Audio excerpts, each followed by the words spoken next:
One of the things I miss most about living in New York is the old black man I used to gain a lot of wisdom from.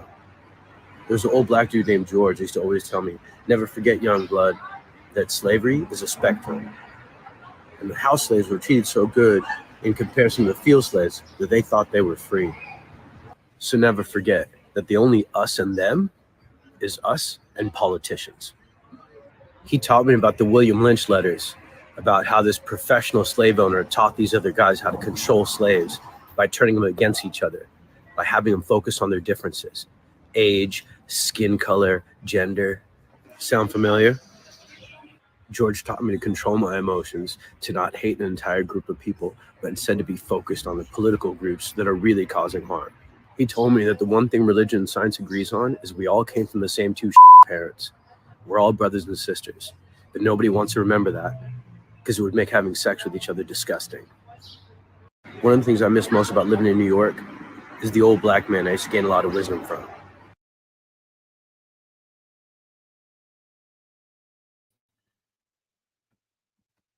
Welcome to the Jaybefaunt channel. I am your host, James Fauntleroy. So good to see all of you here on this Tuesday afternoon. Yes, I am back. Good to see all of you here.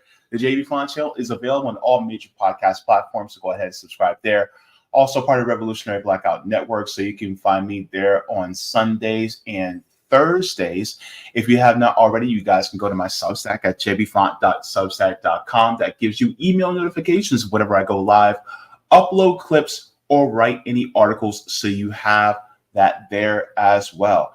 If you guys have not already, go ahead and give the stream a like. This pushes me out into the algorithm so I can reach more people to inform, help educate, learn with, as well as entertain. So if you guys would like to, you guys can also do that. There is very much appreciated. If you're on the Twitter side, hello, good to see you. If you guys would like to come on to the YouTube side, that's fine too.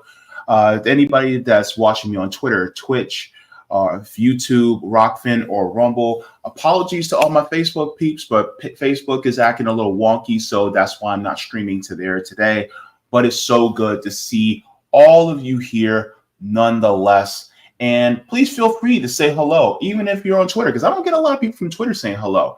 But please feel free to say hello. Like to see all of you here with me at my new location. Now, before I get started and say hello to all the people, just want to give a big shout out and thank you to everybody that has sent well wishes and people who have been encouraging me as I went through this drastic change, this move. If you guys remember, now 2 months ago, myself and my mother, we got a notice that the landlords were selling the unit that I was living in. And so because they were selling this unit, they said, you have 60 days to leave. It wasn't anything that we did wrong, right? We paid our rent on time. We were good tenants. Everything was done above board. The problem was they just wanted to sell it. So we had to scramble. And being on fixed incomes, both myself and my mom, it is a huge challenge, especially here in Florida. If you guys don't remember, on RBN on Sunday, I was speaking about the housing prices. Well, the housing costs for people like myself is so astronomical that it's nearly impossible to find housing. And so it was extremely stressful for the last 2 months for myself and my mother to find a place. Fortunately, we were able to find a place. And so now this is the new setting that you see me in right now. With that being said, I just want to give a big shout out and thank you to everyone that has helped me to get the moving expenses for this move, because without you guys, I would not have been able to do this. I want to thank everybody at RBN, Nick, Sabby, Rome. I want to thank all the people who work in the background at RBN who have been a great moral support for me. I want to thank everybody at RBN Orlando chapter. I want to thank all of you because you guys physically came out to help me move. So I want to give a big shout out and thank you to Tim, Sabiha, Kevin, and Cam. All of you guys were a huge help. Thank you to my family, to all of you who came out to help. You guys made this happen, and I'm so deeply grateful. And I also want to thank former RBN member CJ. He also helped in fundraising for this, so I also want to give him a big thank you. So thank you very much to CJ.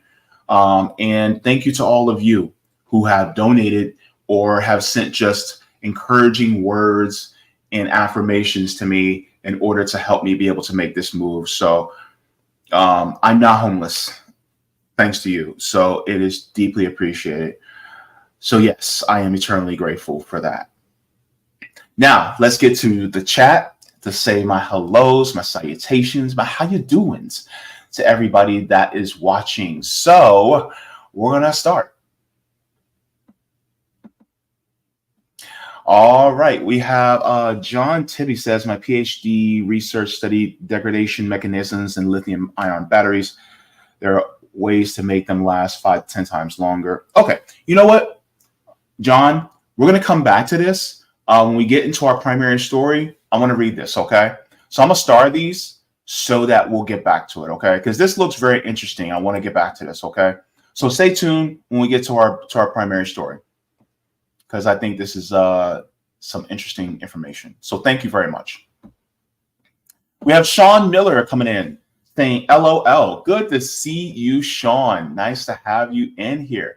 Jacqueline says, hey, Jaybefaunt and everyone else, got visitors right now, but catch up soon. Yay, my Jaybefaunt mug arrived yesterday. Thank you. Oh, great, great. So whenever you guys actually become patrons on Patreon, you guys also get merch. So I think it's starting at the $5, which I think is, I think it's Comrade or Solidarity. Then you guys start to get merch for becoming a member, and you get it after 3 months of being a patron. So just to let you guys know, that's what happens. So thank you. Retro Gamer coming in saying, hello, good to see you, Retro Gamer. Nice to have you in here. All right, DJ says, what's up, JB? What's up, DJ? Good to see you. Nice to have you in the chat. All right, we got some peeps up in here. All right, we have Myra coming in saying hello to Jacqueline. All right. Let me see. Thank you so very much, John. John says, really glad you and your mom found a new place, JB. Love you. Thank you so much. Love you too. Appreciate it. Yeah, it was a journey. It was definitely a journey. Bryce Smith says, morning, JB. Morning, all. Glad to see the move went well. Yes, it has. We just got to get rid of stuff. That's basically it. But, you know, when you move, you realize how much you actually had. So I got a lot of stuff to, you know, get rid of. But all in good time. We will focus on that soon. Wadi coming in saying, hey, everybody, good to see you in the chat, Wadi. All right. Who else we have that I didn't get to say hello to? Zoe coming in saying, blessings, safety, and stability to you in your new abode. Thank you so very much.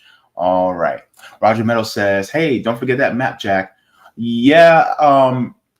Unfortunately, the subjects that I'm talking about today don't have anything to do with that map, I don't think, because I'll be talking about death penalty law and then also about electric vehicles.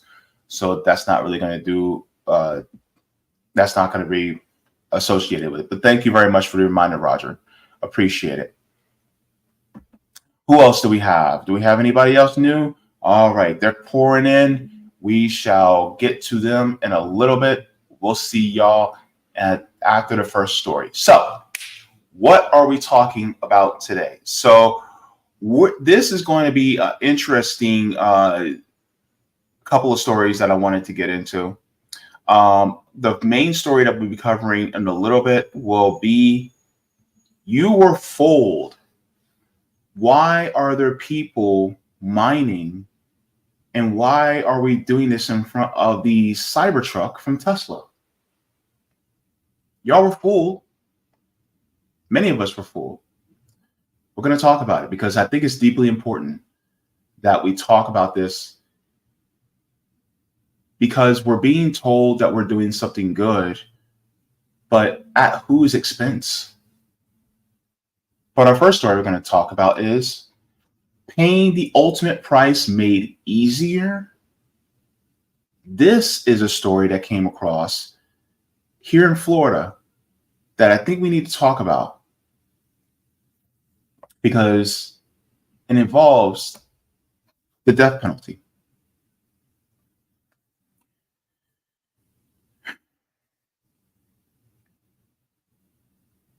So goes Florida, goes other states. When certain laws, especially laws that really are pretty draconian, those laws particularly get picked up by other southern states, whether it be Florida, Louisiana, Alabama, Mississippi. There was a death penalty law that came into place, or really was updated over the last few months. And I think this is really important because as somebody that is an opponent of the death penalty, I think this really should give us pause, especially to people who are definitely unjustly put on death row. Let's get into it. Let me share my screen and we're going to go into this law that Ron DeSantis signed into law. Here 10 months after a jury, remember last summer, could not reach a unanimous verdict in the Parkland shooter's death penalty case. The governor today signs a law that would change the death penalty in Florida. Juries now only need 8 out of the 12 members to recommend death. Fox 13's Kylie Jones here with us in studio tonight. Kylie, this is some big news here. I know you spoke with a mother who lost her child in the Parkland shooting, and she told you this new law is going to save other parents from the pain she's feeling, huh? Now, first of all, one thing I want to say is that it had to be a unanimous 12 jury decision to recommend the death penalty in this state. Now that has shifted from it does not have to be unanimous anymore. Now it only has to be 8 out of 12.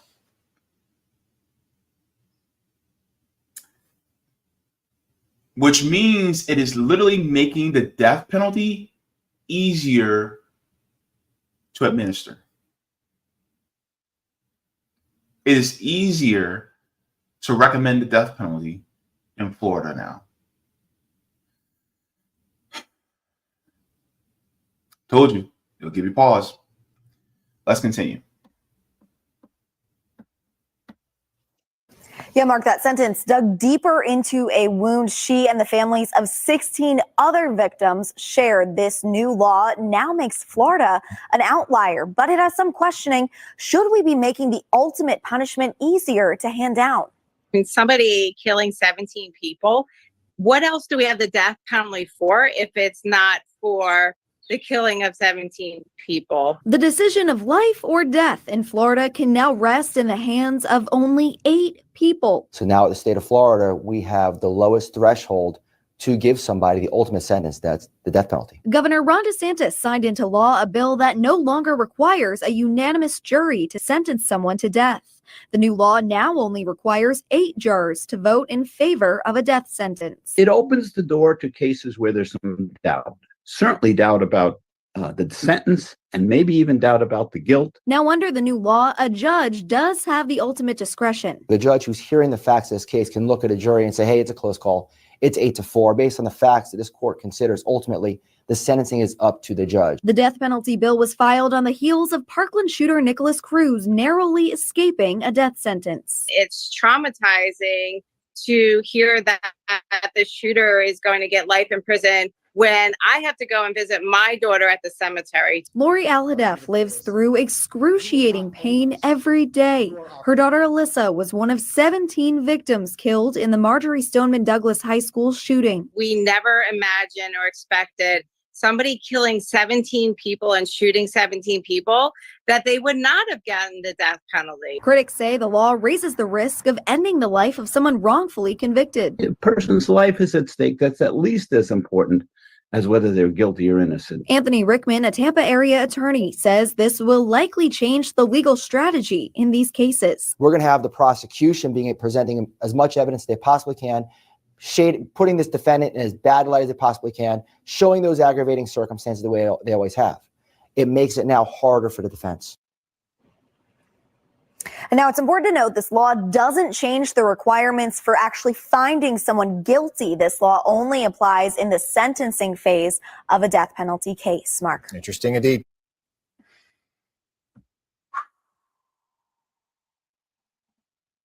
So I know this is going to be an emotional topic because there's some people who feel that those who have done heinous acts should be put to death. My opinion is that as long as there are flaws in our system when judging people who actually have done heinous acts, the ending of one life is a life too many, and to have a system where we potentially could be ending the life of somebody innocent, that's too great of a risk. Now, I personally am against the death penalty for that reason. Because let's say there's 10 people who are absolutely, let's say there's 9 people absolutely guilty of what they did and are deserving of death. But then you have that one person, that's the 10th, that is innocent. Should we still keep the death penalty for a person that is that one that is innocent for the sake of the 9? I'm of the opinion that I'd rather the 9 die in prison than ending the life of the 1. You may disagree with me. Okay, that's fine. But to make it so that it is no longer a unanimous decision and it's making it easier, that means that increases the risk of somebody who is innocent receiving the death penalty. Let's get into the details because there's, I want to get into the details of this story. I think it's important. So here we go here. It says Florida death penalty game of chance targeted. Says a 2023 law that lowered the number of jurors needed to recommend execution has resulted in a quintessential game of chance for inmates being released because of the changes in the state's death penalty process, and unconstitutionality silences Black voices, groups are arguing in what could be a pivotal Florida Supreme Court case. I want you all to remember this, that even though we Black people are only 13% of the population, we are almost 50% of the people in prison. Meaning that we are going to be disproportionately targeted in laws like this. Let's continue. It says the law allowed death sentences to be imposed based on recommendations of 8 to 12 jurors, an easier threshold than a previous requirement of unanimous jury recommendations. The change, prompted by Parkland school shooter Nicholas Cruz receiving a life sentence after a jury did not unanimously recommend death, gave Florida the lowest death penalty jury standard in the nation. It says allowing 8 to 4 recommendations was the latest in a series of changes in the capital sentencing process after a 2016 U.S. Supreme Court decision in a case known as Hurst versus Florida found the state's process unconstitutional. That ruling led to Florida Supreme Court to decide unanimous recommendations were required for death sentences, which the legislature later enshrined in state law. justices ordered resentencing for about 150 death row inmates who have been sentenced based on non-unanimous jury recommendations. Amid the resentencings, a revamped Florida Supreme Court backed away from the unanimous requirement and paved the way for the 8-4 law, which took effect on April 20th, 2023. Michael James Jackson, who was convicted of two 2005 Jacksonville murders, is among about 40 death row inmates whose resentencings were pending when the 8-4 law went into effect. A jury voted 8-4 on May 25th, 2023 to recommend execution for Jackson, and a judge issued a death sentence in August. In a friend of the court brief filed last week in the Jackson case, a coalition of groups argued that the death penalty standards have injected an unconstitutional haphazardness in the resentencing process in cases that were pending when the law changed. These groups, including Florida Association of Criminal Defense Lawyers, the Florida Public Defenders Association, the Florida Justice Institute, Floridians for Alternatives to the Death Penalty, and conservatives concerned about the death penalty, argued that the 8-4 requirement has been applied based on chance. So it says the resentencing standards hinge on an arbitrary drawing line based on the date the sentencing was finalized. Melanie Kalmanson, an attorney with the Quarles and Bradley LLP firm, who frequently writes about the death penalty, wrote on behalf of the two groups. She says, data on the Hearst resentencing proceedings show that whether a capital defendant was resentenced under Florida's post-Hearst unanimity statute or the 8-4 statute is the quintessential game of chance. Jackson's case, the first direct Florida Supreme Court death penalty appeal under the 2023 law, also drew a brief Tuesday from groups and Black state lawmakers alleging the 8-4 law unconstitutionally violates equal protection rights of jurors and silences Black voices. Groups signing into Tuesday's brief include the NAACP, Florida State Conference, and Equal Ground Educational Fund, along with 5 Black state representatives and a former state senator who are Democrats. So it says the 2023 law disproportionately excludes Black jurors' votes in capital sentencing.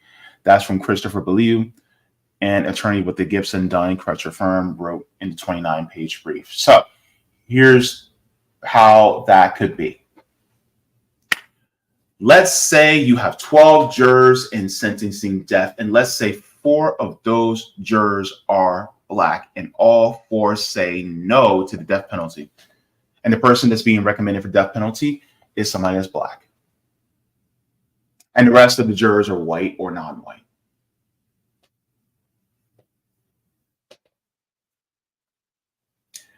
So now, because it's not unanimous, because of that, those Black voices were silenced.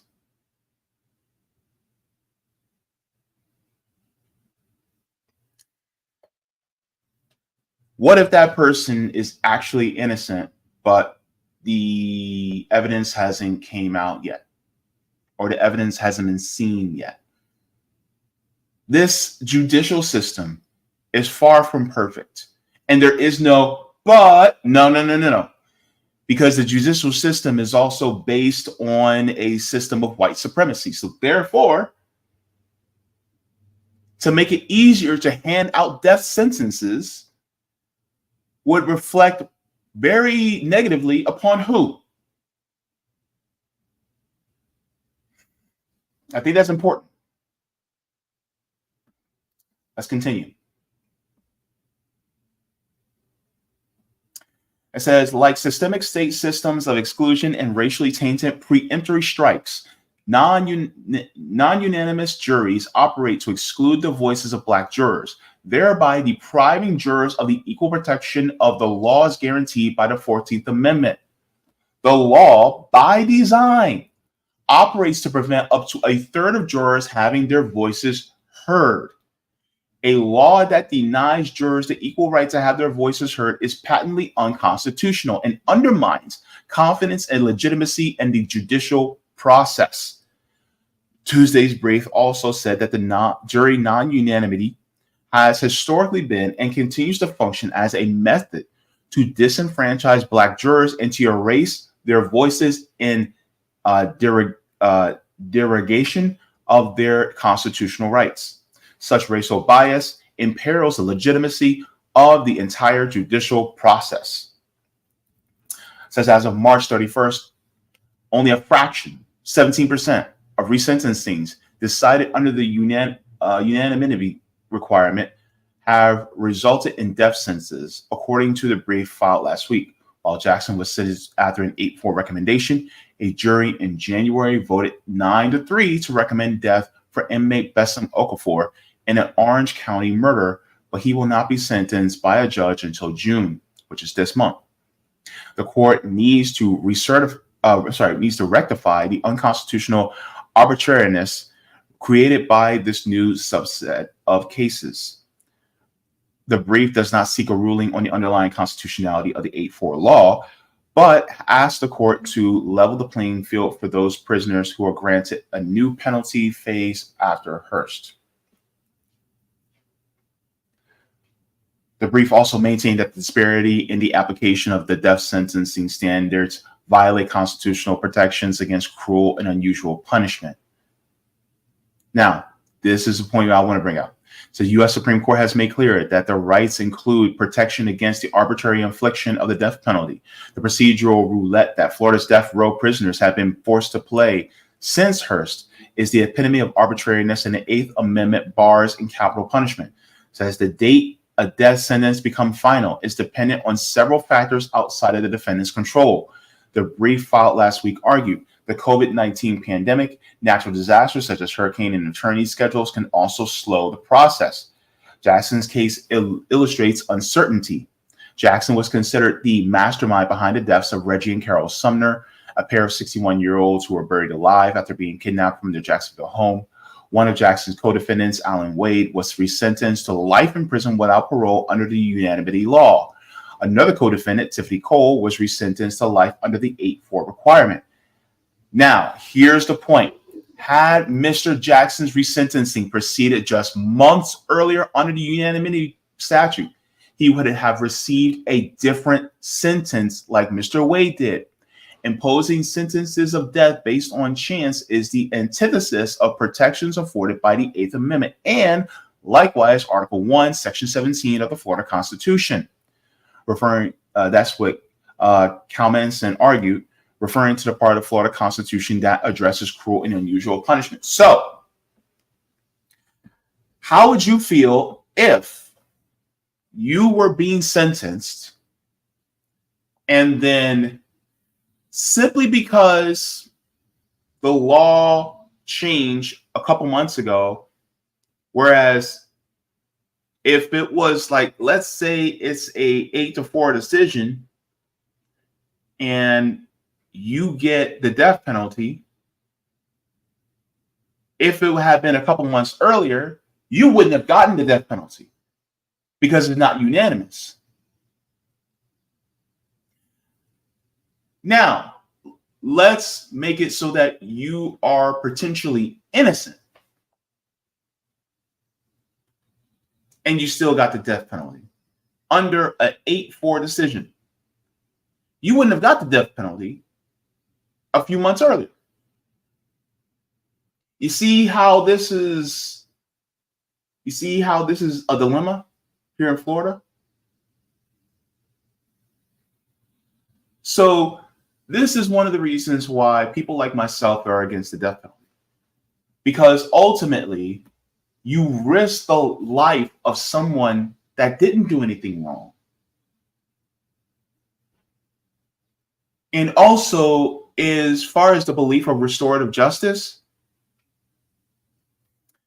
you can't restore a person if they're dead.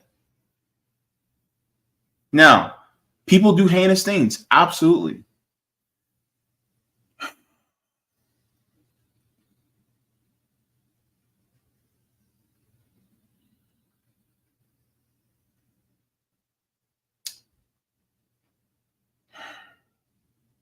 But is that worth risking the life of somebody else who may be innocent over by having that system?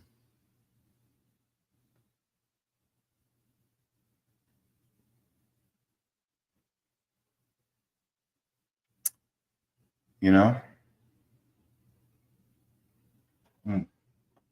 So let me share this too.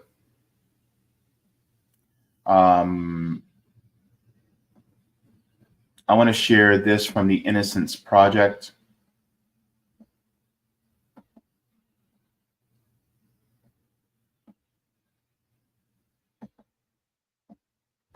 So this is Innocence and the Death Penalty. It says in the last 30 years, exoneration cases have exposed the very real shortcomings of the American legal system. Let's get into it. It says the Innocent Project has represented innocent people who are wrongly convicted of murder and condemned to death in cases that were compromised by police and prosecutorial misconduct, ineffective assistance of counsel, eyewitness misidentification, unreliable forensic evidence, racial bias, and more. In some instances, our clients have come within days of execution. These cases powerfully establish that, notwithstanding legislative and constitutional guarantees of increased scrutiny for and oversight of such cases, the capital punishment system is deeply flawed and possesses an unconscionable threat to innocent people. For those reasons, the death penalty must be abolished. And this is why I'm against the death penalty. There is a risk too high to lose innocent life. If life is precious to you, you don't take that risk, especially in a system as flawed as it is. Because there are so many people out there, particularly people that look like me, that are swept up into the system because of white supremacy, that will be sentenced to death for something that a lot of us did not do. Remember when the Central Park Five were under trial? And it was Donald Trump that recommended the death penalty for them? Remember when the Central Park Five were exonerated? That they didn't commit that sexual assault in Central Park?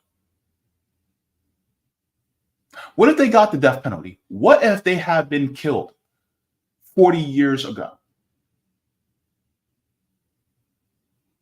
We would have lost five innocent people because of a flawed system that is based on white supremacy,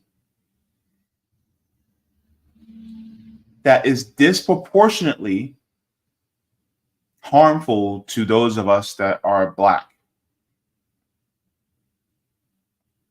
So this is why the change in this law is dangerous. Let's continue. It says since 1973, at least 190 people have been exonerated from death row in the U.S., according to the Death Penalty Information Center. A 2014 study estimated that at least 4% of those sentenced to death are innocent. These numbers don't demonstrate the full scope of the impact that the death penalty has on the problem of wrongful conviction, as the threat of the death penalty causes innocent people to plead guilty and induces false testimony from witnesses. Because the vast majority of people exonerated from death row are Black or Latina, and more than half of death row exonerees are Black. Studies consistently demonstrate that the race of the accused and or race of the victim play an arbitrary yet determinative role in the administration of the death penalty. This is significant in the context of wrongful conviction because official misconduct has been documented in 3/4 of the cases of Black exonerees and 2/3 of the cases of Latina exonerees, while official misconduct is presented in less than 60% of cases of white exonerees. Although the Constitution promises equal justice for all, race continues to affect every stage of a capital case, from arrest and investigation to eventual execution.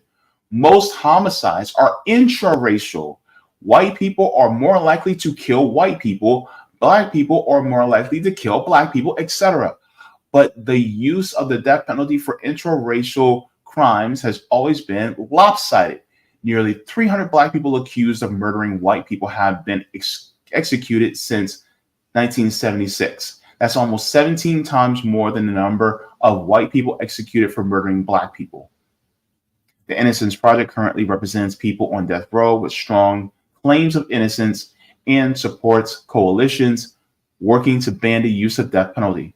Virginia, Colorado, and New Hampshire became the most recent states to outlaw capital punishment, but 27 states, like Florida, the federal government, and the U.S. military still allow the use of this arbitrary and brutal punishment.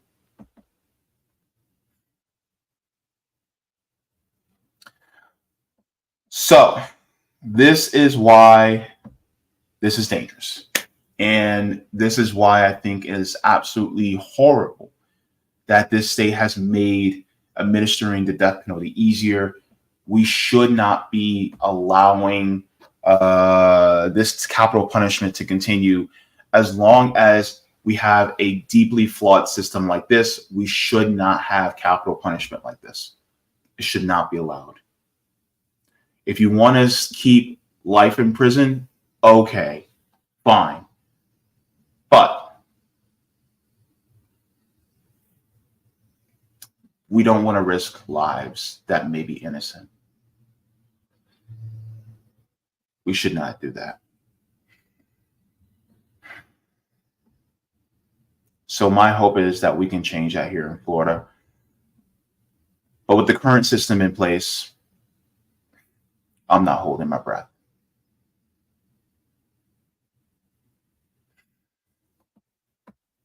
Go ahead and give the stream a like. That pushes me out into the algorithm. Thank you so very much to everybody for tuning in. We're going to go to the chat and see what you guys think. I know you guys got some stuff to say. So let's get here.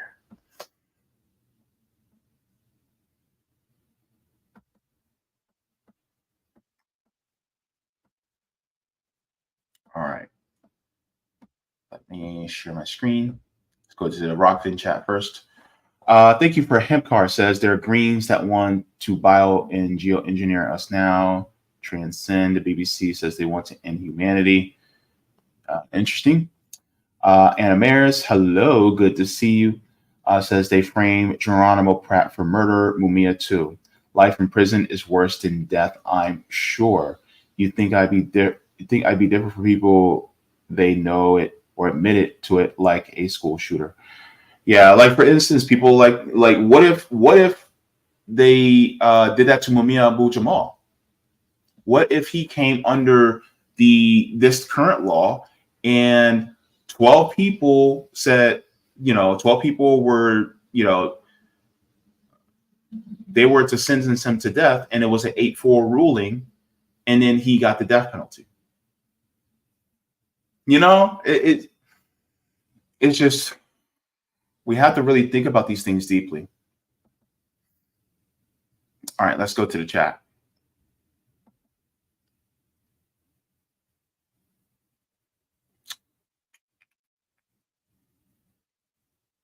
All right.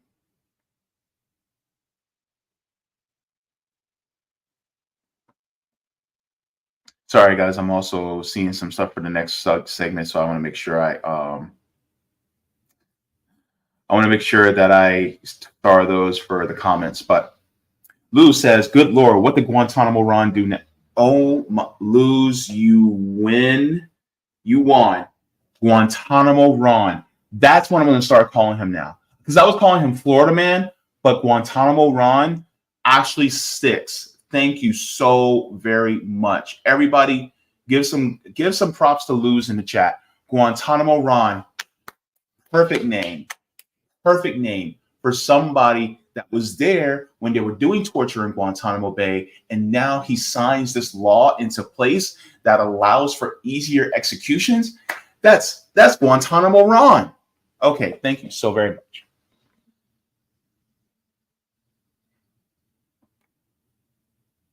All right, let's get into more.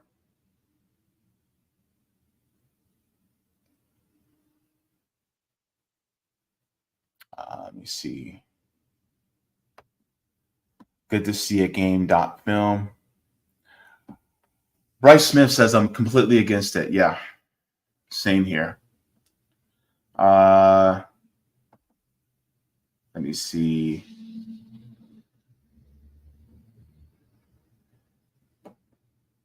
Zach the Celtic guy says, and I'm as left-wing as it gets. Zach says, only if there's 100% proof they did it, slam dunk case, then yeah. I mean, sometimes it may seem slam dunk at first, you know, but sometimes it's not always that way, you know. Zach says, I think death by imprisonment is worse, hence why I think life without release is better, to be honest. John says, if killing an innocent results in the death penalty, then what happens when society kills an innocent?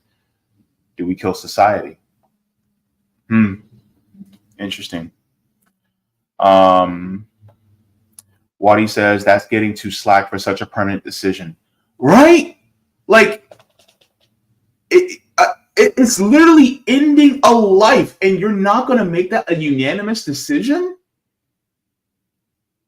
This isn't choosing pineapple on pizza.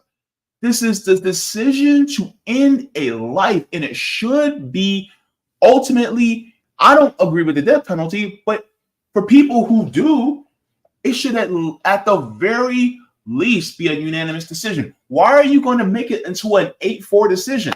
Like you're in a, like you're, this is too big. You know? Roger says, well, James, why did the shooter crews shoot everyone? I don't know. That's the thing. I don't know. And my question is,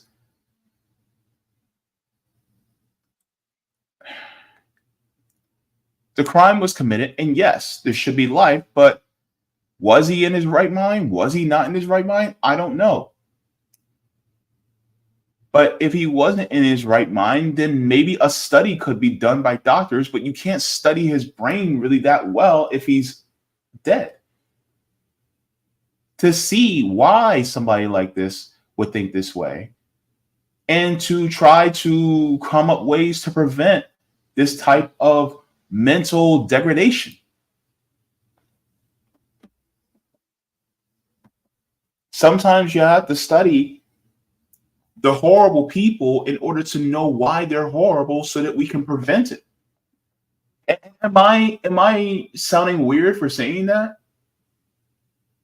So that we can prevent?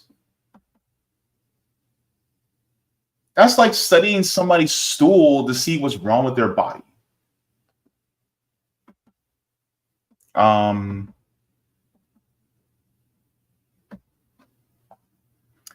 Zachariah says, but I don't trust the state to distribute justice fairly. I don't either. I agree with you, Zachariah. Let's continue. Good to see you, Christopher. Nice to have you.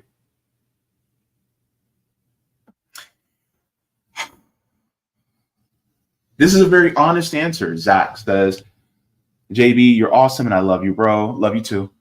I just don't know how to feel about this. I have mixed feelings. Yes. And this is why I think it should be unanimous. See, if you do agree with it. Now, I don't agree with it. I'd rather not and just have the person have a life sentence, because you can't come back from death. It's irreversible.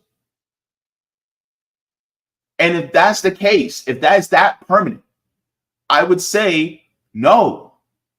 We do not have a system that allows for that. The system is way too flawed for us to allow this.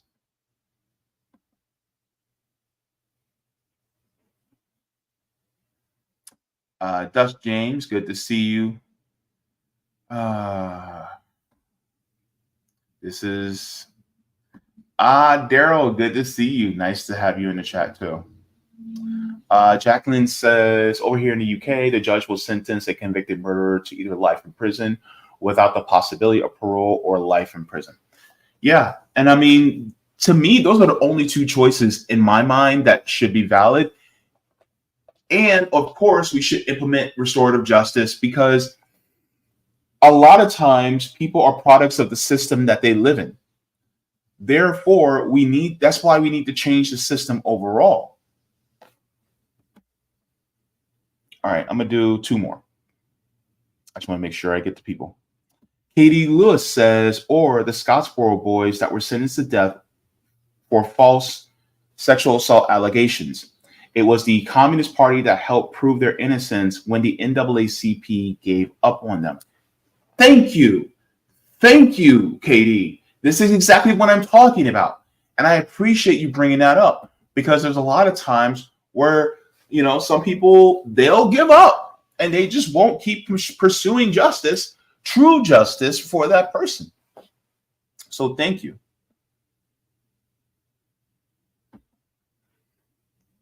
All right. So, and one more.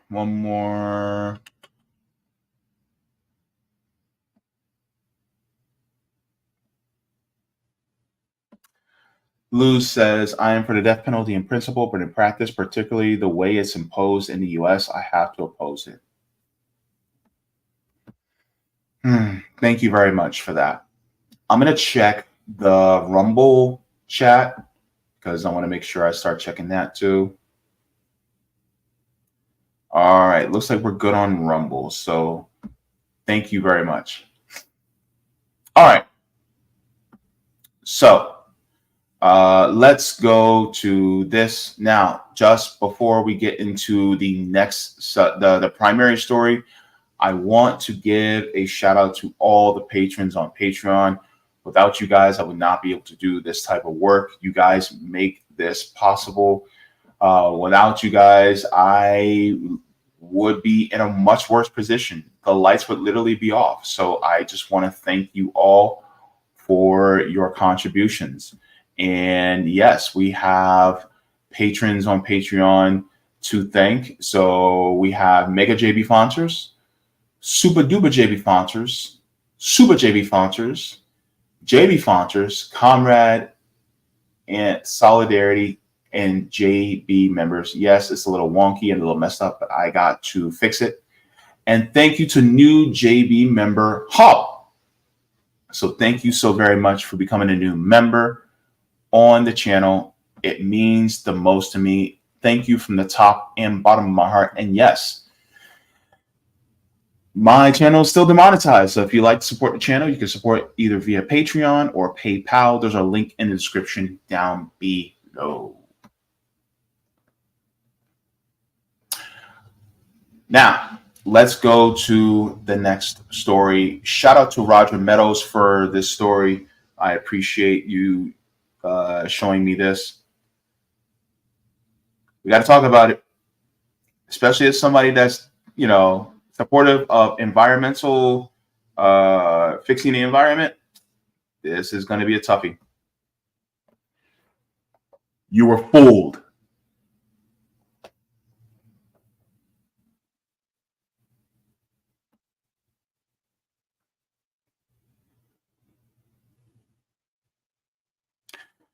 One of the things that I was deeply supportive of back in 2020 was the Green New Deal. I thought it was a great idea. And then I learned that Bernie Sanders, at the time, who was running for president, actually had a watered down version of the Green New Deal that was submitted by the Green Party. So, of course, if it's more concentrated, more stronger, of course, I would be more for it, right? But according to Bernie Sanders, Green New Deal was that he also wanted to increase the amount of electric vehicles that are on the road that would help curb our dependence on fossil fuels. This would also pull back on the climate change that we are currently experiencing. Look, I put out a YouTube short a couple days ago about how hot it was. It was like death out there, which I do believe we definitely have to curb climate change in order to survive on this planet, because the earth is going to shake us off. With that being said, I feel like there's a pseudo-green revolution happening right now.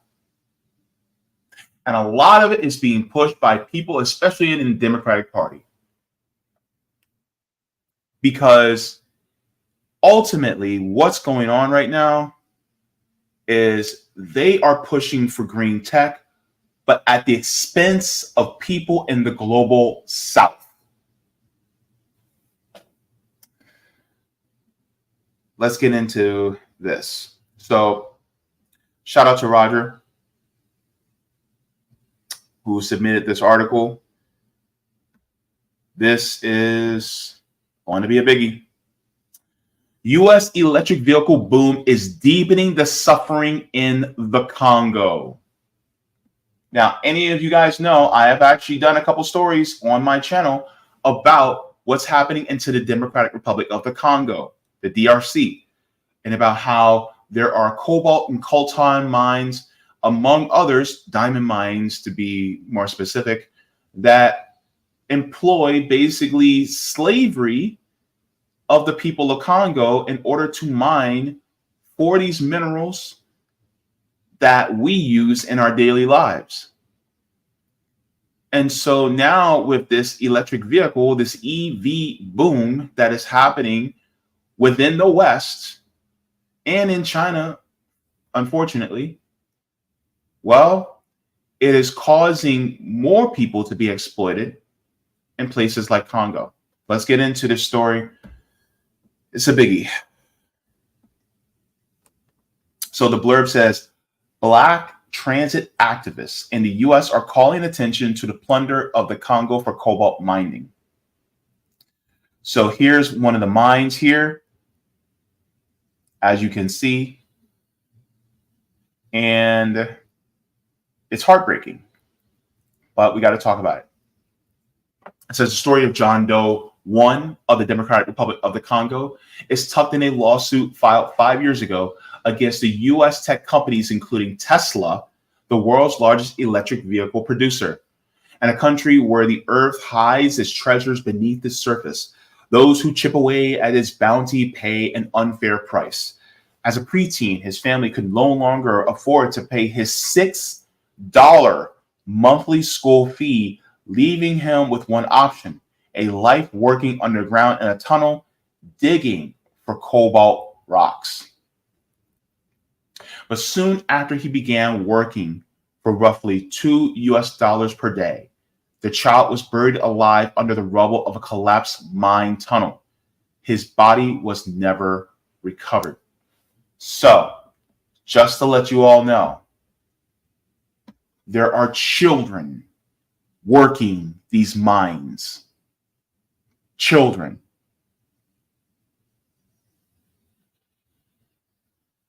For all of you that talk about we need to protect our kids,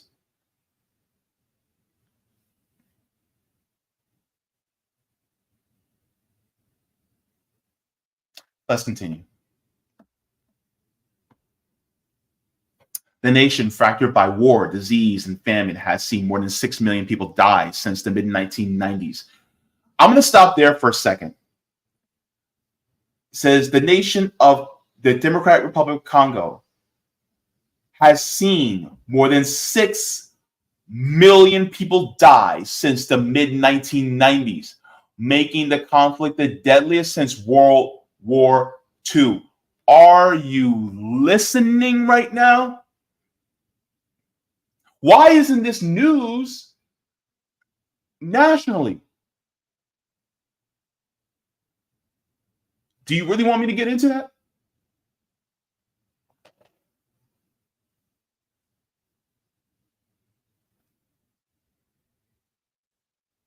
Let's not forget about King Leopold II that killed over 10 million Congolese people in the early 20th century. He killed more people than Hitler. Why haven't you learned about that in school? Well,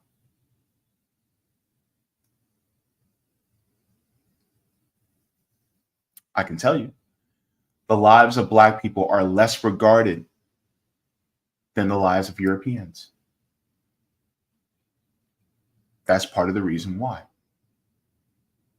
So, for a great reason, a lot of people aren't hearing about what's going on in Congo, right?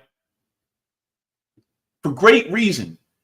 We don't, like, some of you don't even know that 70% of the electricity that is used by France comes from the uranium that's mined in Niger.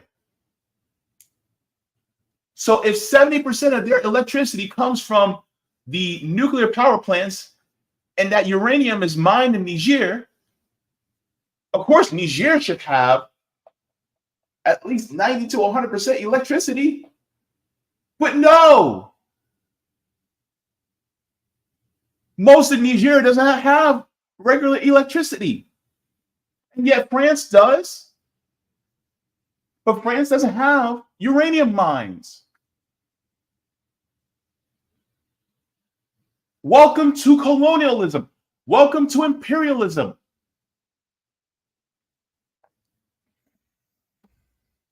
Whew. Let's continue.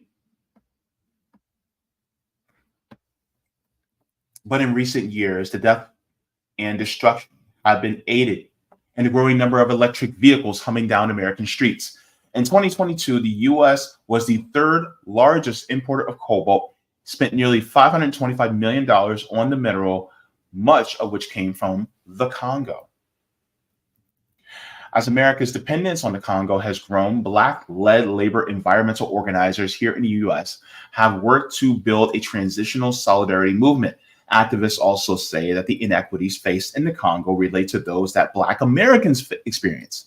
And thanks in part to social media, the desire to better understand what's happening in the Congo has grown in the past 10 years. I can say this for certain, and this is one thing I am proud of. A lot more people, particularly a lot of Black people, are talking about what's going on in Congo. I am actually proud that that is happening, but we need to do more. More needs to be talked about, more needs to be spoken about what's going on in Congo right now. And yes, we can still keep talking. We can walk and chew gum at the same time. We can still keep talking about what's going on in Palestine. That is important. We can now start talking about what's going on in Congo. We can also start talking about what's going on in Sudan. We can also start talking about what's going on in Tigray. We can also start talking about what's going on in Haiti. Of course, because these are important. Why? Because they're all connected. Do not forget that.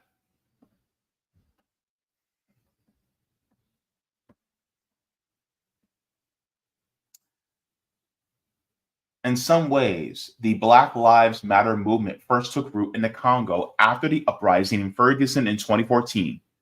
And since the murder of George Floyd and the outrage over the Gaza war, there has been an uptick in Congolese and Black American groups working on solidarity campaigns. Throughout it all, the inequities faced by Congolese people and Black Americans show the supply chain highlights similar patterns of exploitation and disenfranchisement.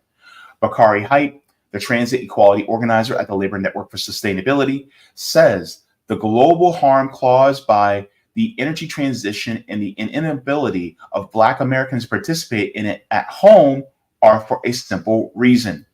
Quote, "We are always on the menu, but we're never at the table." the space of transportation planning and climate change is mostly white people or people of color that aren't black.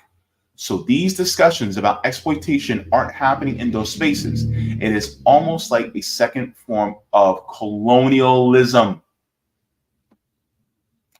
Green colonialism. That's what it is. Because they know that climate change is real. And they know that we have to curb it. But the way they're going about it, that's what nefarious. Because they're exploiting the global south to save the world. That's the wrong way to go about it. That's what they're doing. So when you have Joe Biden talk about, oh, we're going to have a boosted in manufacturing electric vehicles. We're going to get more EVs on the road and we're going to have more charging stations. And then you see everybody get up and they clap, oh, yay, Joe Biden, we're going to curb climate change. It's the pursuit of something positive, but by nefarious means. And because of that, it's like, yes, we do want to curb climate change, but do we want to do it at the expense of people? And by the expense of people, by poor people in Congo?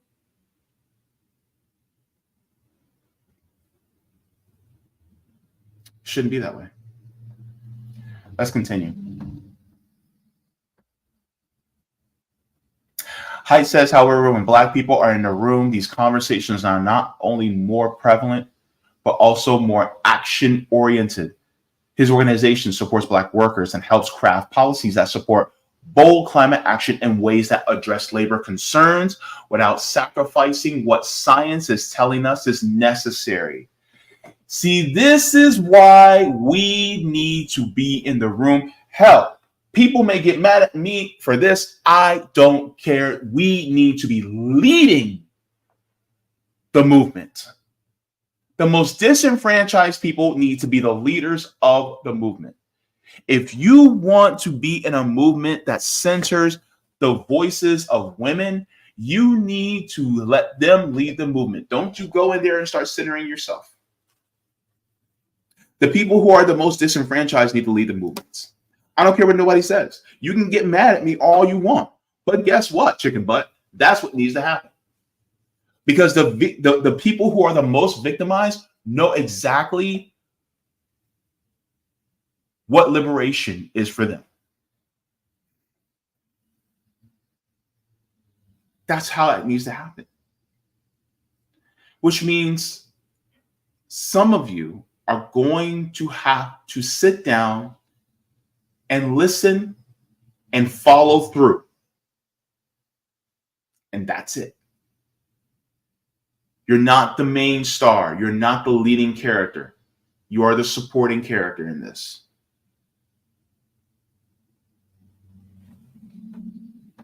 All right, let's continue. While American South has picked up about 2/3 of the electric vehicle production jobs, Black workers there are more likely to work in non-unionized warehouses, receiving less pay and protections. The White House has also failed to share data that definitively proves whether Black workers are receiving these jobs rather than them just being placed near Black communities. This made me think about why in the world is it that when you travel down south, your pay is less? You make less money.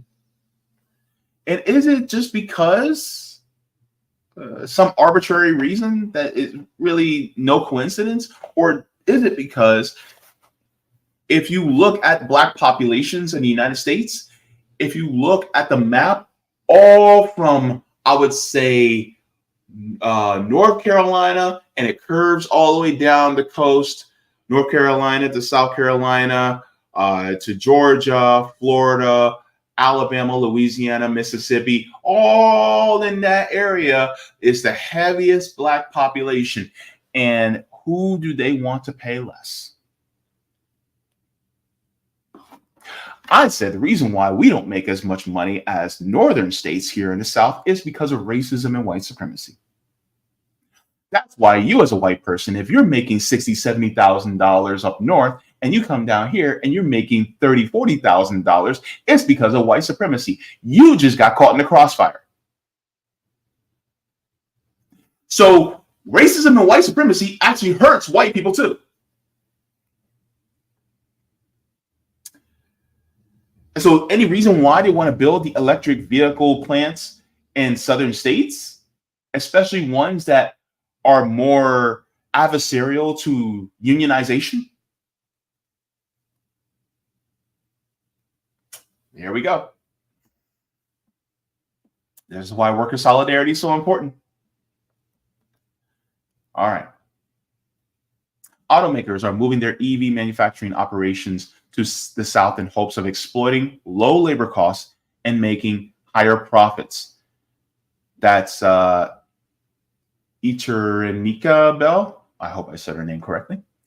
The council for at-large council for Clarkston, Georgia, last year.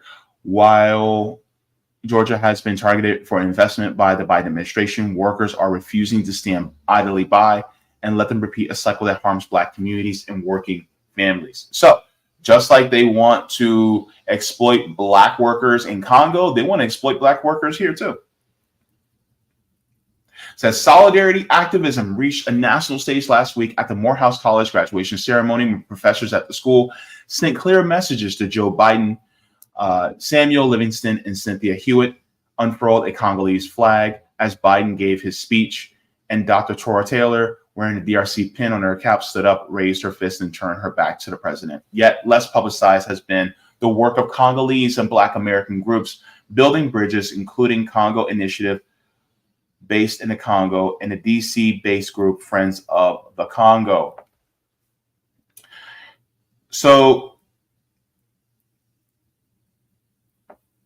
Congo has roughly 75% of the world's reserves cobalt.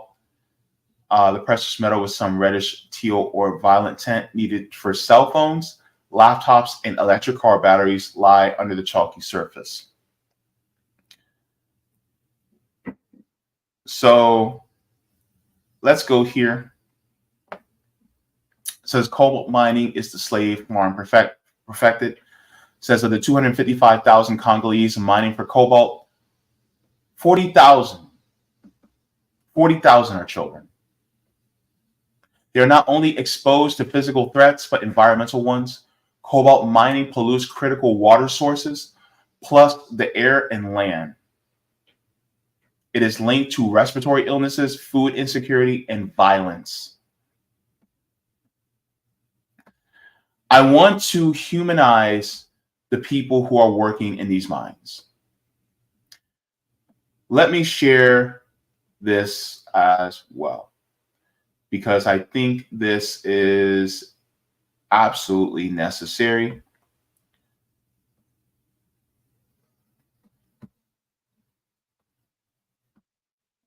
This is a 7-year-old. This is a 7-year-old report that I want to show you guys, because I think this is important. Let's take a look. This is a special report inside the Congo cobalt mines that exploit children. This is one of the thousands of unregulated, unmonitored mines in the DRC. It's crawling with children, working like modern-day slaves. A 12-hour-long day of punishing work may earn them the equivalent of £1. Although one of the poorest countries on earth, DRC is rich in minerals. But a history of brutal colonial exploitation looks like being repeated now in 2017. Much of it's mined by hand, with rudimentary tools in harsh, potentially hazardous conditions.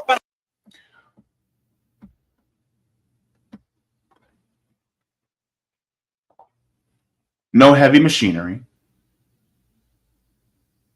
not even a bobcat, just shovels. That's it. I want you to think in your mind's eye to the little child that's in your life. Think about it. And see them right here.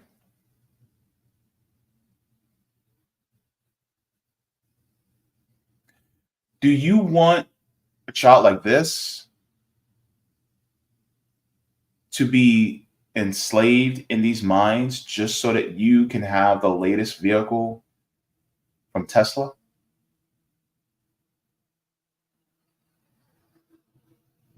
Seeing this will make you look at Elon Musk in a different way, won't it?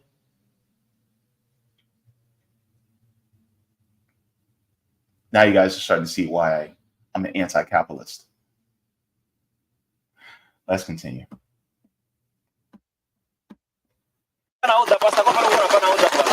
And wretched whether or not, the rush is on for a mineral the DRC has in great abundance, cobalt, and it's fast becoming more precious than gold.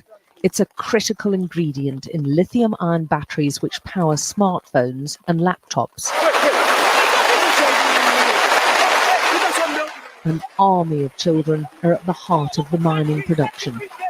Wearing no shoes and in the most wretched conditions, Dorsan is ordered to retrieve the sack he's forgotten. There's an urgency now. The rains make this dangerous work even more risky, and Dorsan's told in no uncertain terms he risks a beating if he messes up again. Dorsan, with Richard beside him, have worked all day. They're 8 and 11 years old. Even this punishing work doesn't guarantee enough for food. Dorsan hasn't eaten for 2 days now. All this so you can have your latest electric vehicle, so you can get your Starbucks, so you can have the latest iPhone or Android, right? All that from this.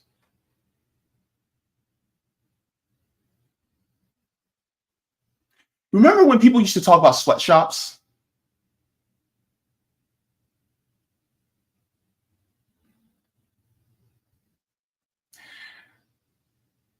It never went away.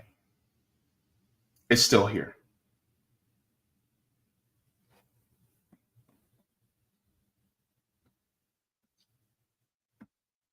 So he says, think of all the childhoods lost, live lost for our entertaining distractions, lives lost for our entertaining distractions. Yes. Lost childhoods before our very eyes. This is what helpless looks like. And he's one of the children making millions for multinational corporations in America and China whilst they suffer in squalor. For this, they'll get maybe 8 British pence a day. 8 British pence? That's like, what, 6 to 8 cents in our country?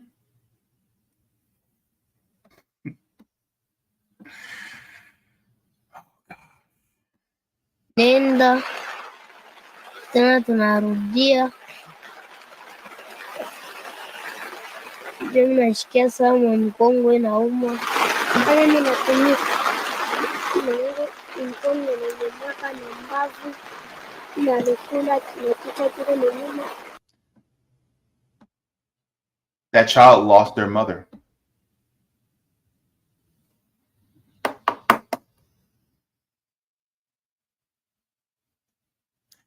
Has chattel slavery ended?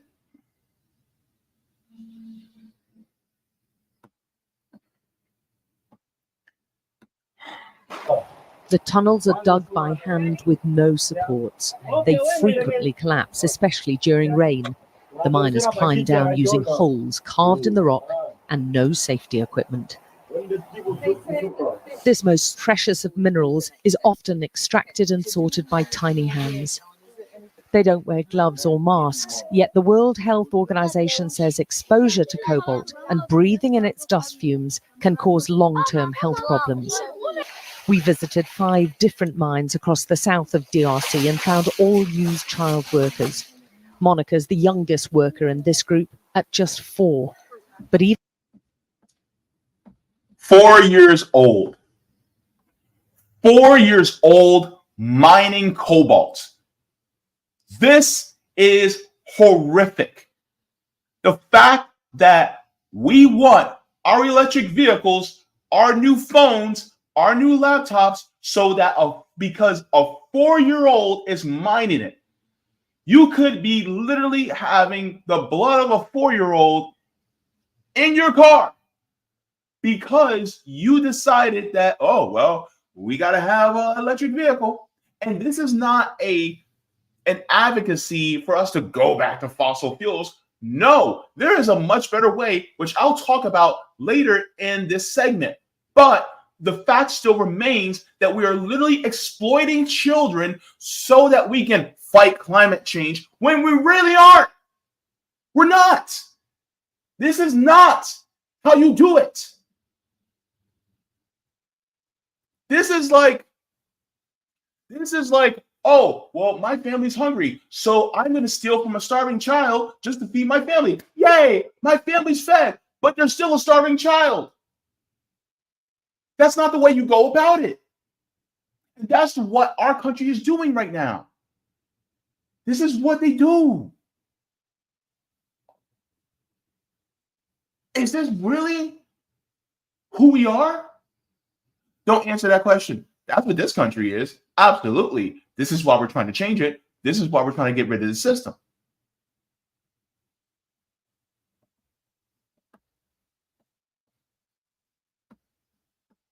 even those barely able to walk have lost their childhoods to mining. Natalie's 12 years old. My fingers hurt, she tells us. Miles away on a different site, Makumba Mateba shows us the cobalt tunnel he's dug with 3 of his friends. It's physically tough work. They removed all this rock by hand over nearly 4 months. It's incredibly insecure for them, although this is really rich in minerals and it's going down just 15 meters. There's no support bars, they have no protective masks or protective equipment at all. And right at the bottom, I can see water. It's his village's water which Makumba's convinced has caused his health problems. After a lifetime of drinking it, he has a huge tumor on his throat. Quand on est en train de travailler à Kitowe, là où on cultive la tomate, en train de cultiver, si j'ai soif, je pars puiser de l'eau.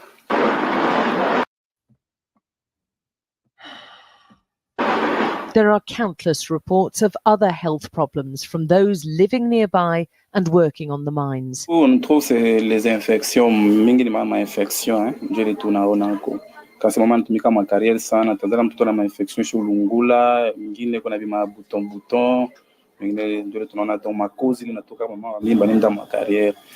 These twins are just 2 days old, and although small, so far they're healthy, to the relief of their mother. Hii manini maminereishi unaleta maproblem kama wewe mwanamke unaenda kutumika hapo. Inaleta maproblem na difficulty kama una mimba. Bo shi mwanamke ni mama yangu kunetupeleka kukwesa mama yangu kunetupeleka tunaenda kutumika.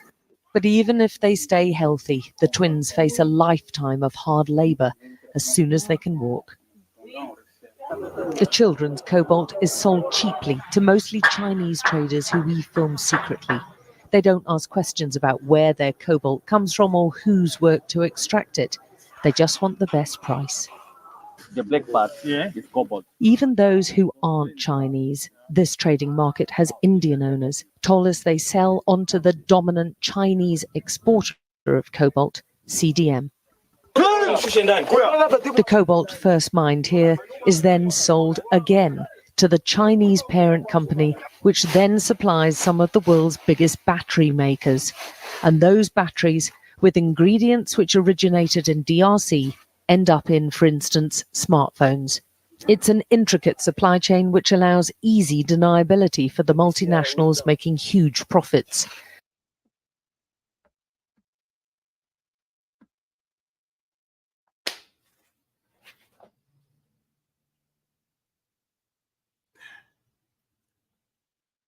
Unfortunately, China also needs to change some things too. And I know that the CPC are trying to make sure that they stay away from exploitative practices in their country, which is, I applaud. But what about the exploitation that's happening in Africa? China, you guys got to step up. I know you guys are trying to do more in Africa, especially with the Belt and Road Initiative, but this is also pressing too. You need to embody the spirit of Patrice Lumumba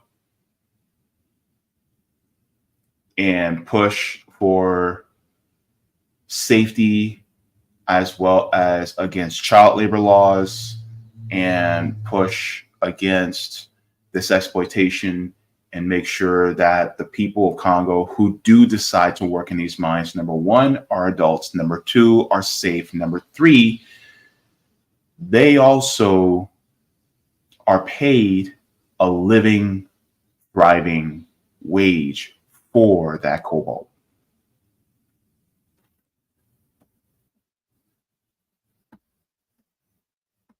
Let's continue. An investigation last year by Amnesty found similar human rights abuses. Nothing appears to have changed. Most of these child miners will never own a smartphone. They barely survive from day to day. And many other children like Dorsan will be back again tomorrow, digging out one of the most sought-after minerals of our time for a pittance. Alex Crawford, Sky News in the DRC.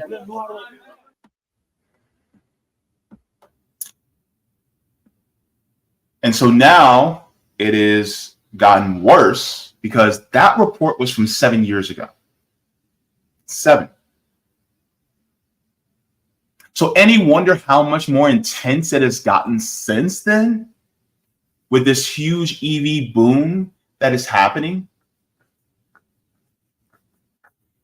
This is why it is imperative that we talk about these things, especially from an anti-imperialist, anti-colonialist perspective. Because while we want to save our planet, we have to also do it the right way. Let's go here.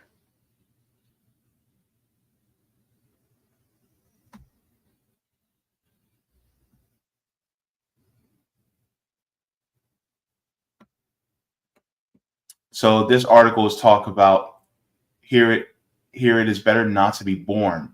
Cobalt mining for big tech is driving child labor deaths in Congo. So this was from last year. It says child labor, sexual assault, birth defects, abject poverty, workers buried alive. A new expose in artisanal cobalt mining in the Democratic Republic of Congo lifts the curtain on a nightmarish world in which billions of people are unwillingly complicit. Senior climate correspondent Louise Boyle reports. So this goes into how we're all complicit in this. But this is no different in Congo than what happened under King Leopold. Because what was one of the biggest things they were mining in Congo when King Leopold was doing what he was doing here as far as colonialism? It was rubber. And when you had the boom of cars using rubber tires, rubber for many different things that we needed here in this country, guess where it came from? The same place. And so when they didn't mine it enough, what did Leopold do? Leopold cut off hands. That's what he did. And so the whole world was complicit in that too. Now the whole world is now complicit in this. And this is why systems must change.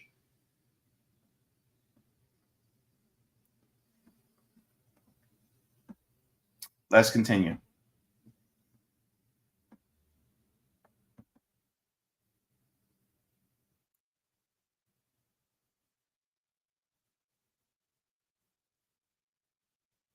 Says these miners are the first step in the race for precious metals and minerals by some of the world's most powerful companies with multi-billion-dollar valuations and those whose founders and CEOs are household names. If you own a smartphone, tablet, laptop, e-scooter, electric vehicle, or all the above, then it's a system in which you are unwittingly complicit. Also, if you vape, because vapes also are electronic. Remember that. We got to talk about it. Let's get into it. At no point in human history has so much suffering generated so much profit and been directly linked to the lives of billions of people around the world. Around 75% of the world's cobalt is mined in DRC, and the world can't get enough of it. This rare silvery metal is an essential component to every lithium-ion rechargeable battery, a necessary part of the booming electric vehicle industry. Those of y'all that like the game, those of y'all that got that PlayStation controller, that Xbox controller, you guys got the Nintendo Switch. Yep, y'all too. Even gaming companies that utilize their controllers.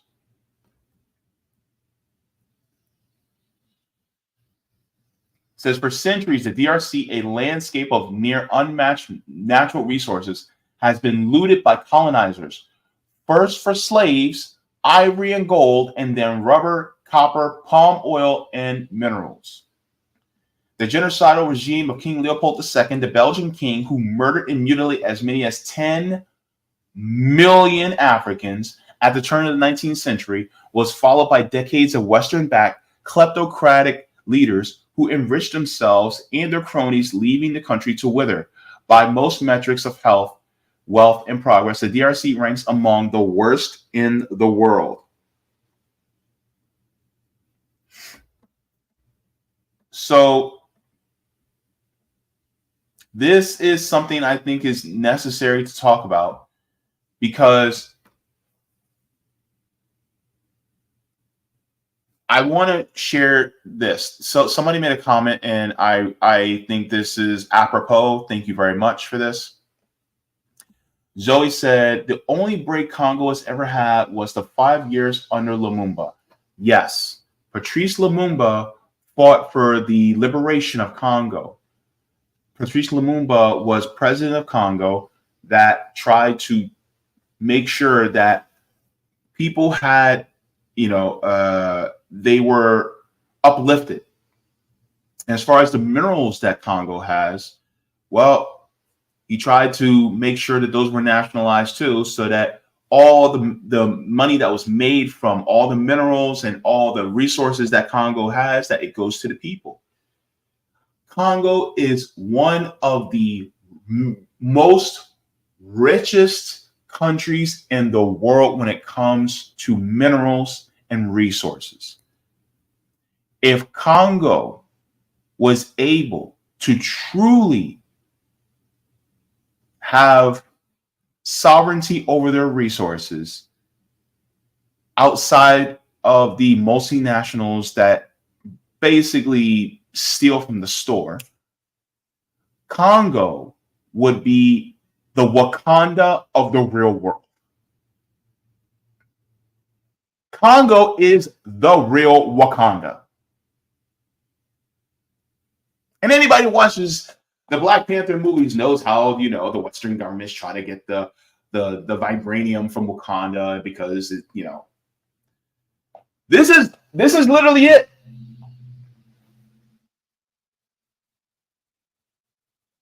And this is why they didn't want a socialist leader, because a socialist leader would have stopped all those multinationals and said, nope, if you guys want our resources, you got to pay for it. And you have to pay enough for it so that we can pay our people a living wage.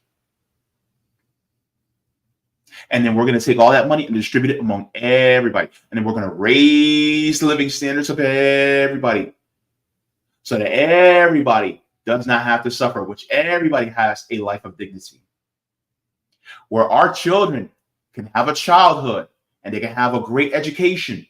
And then when they become adults, they can have a great job and they can work in those mines with proper safety regulations, and they can have a living wage and a great work-life balance. And so they can live their lives in peace and liberation. But under capitalism, that's not the case.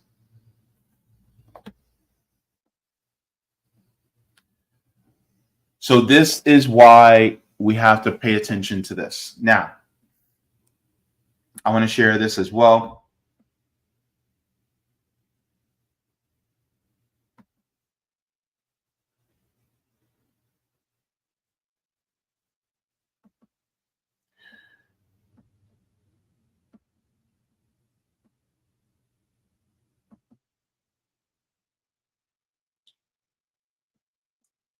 Says companies operating in the country are primarily concerned about their own welfare, filling their own pockets. They're not really concerned about the welfare of the Congolese people. That's from Carney. Carney, a former research consultant for the Congressional Black Caucus Foundation, has spent years pointing out the link between the Congolese and Black American struggles. What we say to the people is that in a country that's so critical to the future of the planet, a country that we're all connected to through our cell phones and iPads or electric vehicles, is that even if you're in California, you're connected to the Congo. Congolese women have the highest metallic content in the body in the world because they're digging in the soil to get those minerals. Similarly, the U.S. has a poor birth outcomes have been linked to higher exposure to pollutants. Pregnant Black women are more likely to live in poor quality environments compared to white women. Cobalt accounts for as much as 60% of the batteries that drive our lives because the mineral possesses a unique electron configuration that allows the battery to remain stable at higher energy densities. This means cobalt-heavy batteries can hold more of a charge. While there has been a push to use alternative minerals in electric batteries, most other options are unstable and unsafe for the user. Some experts have argued that the U.S. should turn its attention to Canada, which has the top 5 countries, which is in the top 5 countries producing cobalt, and the only nation in the Western Hemisphere with deposits of the minerals required to make next generation electric batteries. But it's a more costly venture that to this point has yet to make waves in the United States. In the interim, no one knows how many women, men, and children have been killed in the Congolese operations. But the tally, which is likely to be thousands of lives per year, is expected to rise. In the coming years, it is estimated that more than half of the world's cobalt will be used just for electric vehicles. The federally subsidized push to increase electric vehicle production by 2030 calls a 15-fold increase in battery production. Already, the nation imports of cobalt increased by 35% from 2021 to 2022. Still, the U.S. has been slow to acknowledge its role. In February, White House briefing about the U.S. efforts on the environment across the African continent, the Congo and cobalt were never mentioned. And earlier this month, Amos Hochstein, a White House senior advisor for energy investment, encouraged mining minerals in risky countries in the name of clean energy transition. You know what's funny? I want to bring this out too. We're all talking about this transition to green energy, yet we are willing to destroy Congo, which also has the second largest rainforest in the world, which would help against climate change. Make that make sense? You know, the Amazon rainforest is the biggest rainforest in the world. The Congolese rainforest is the second biggest rainforest in the world. Where they say that the Amazon rainforest, they call it the lungs of the earth. Well, you have the right lung and you have the left lung. Well, the left lung is the Congolese rainforest. If you ever looked at Congo's landscape, it is lush and green. And they're tearing all that down to mine for what? For what?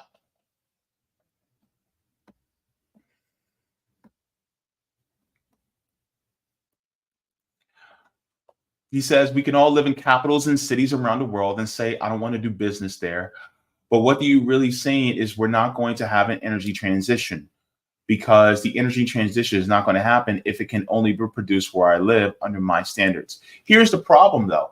We could do this a different way, but they don't want to, because they want to do it through electric vehicles, because electric vehicles are individualistic. This is the problem with individualism, because we need to have our personal car to get to where we want to go. When in reality, do we all need to have a personal car every single time to get someplace?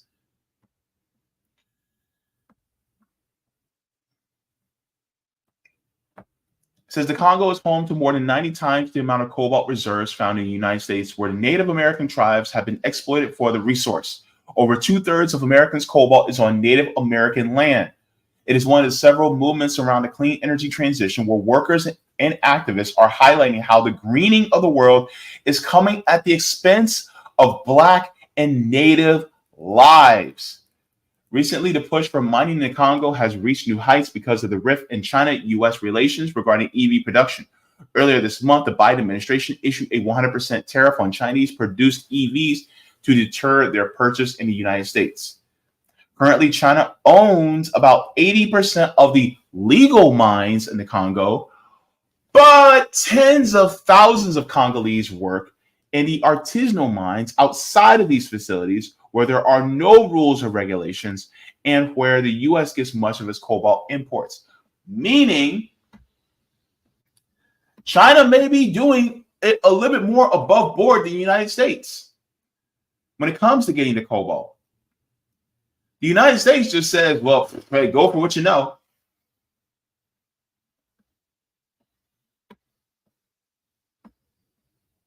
Cobalt mining is slave farm perfected.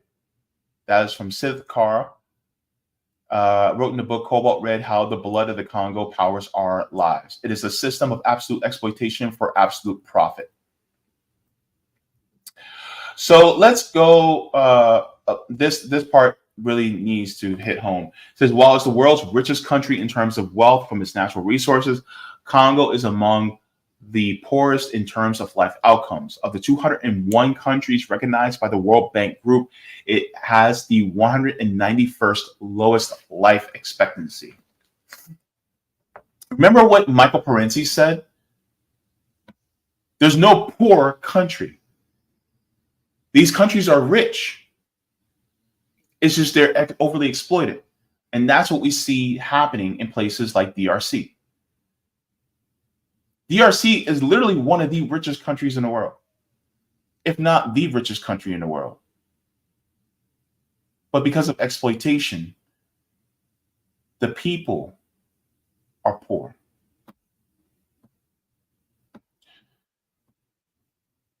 So it says the exploitation of Black workers in the Congo has contributed to some Black transit activists in the U.S.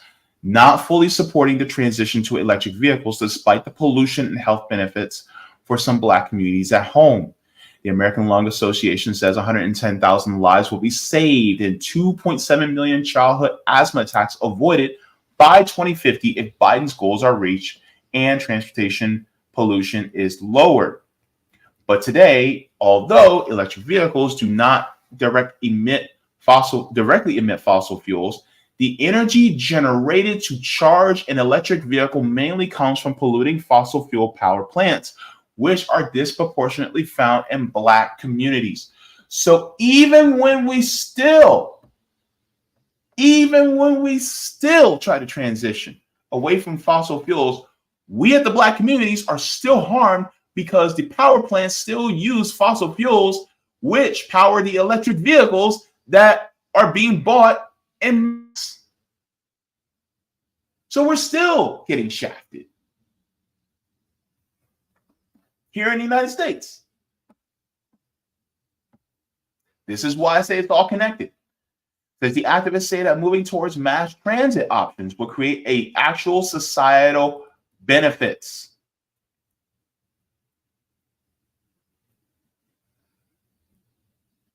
So here's the thing.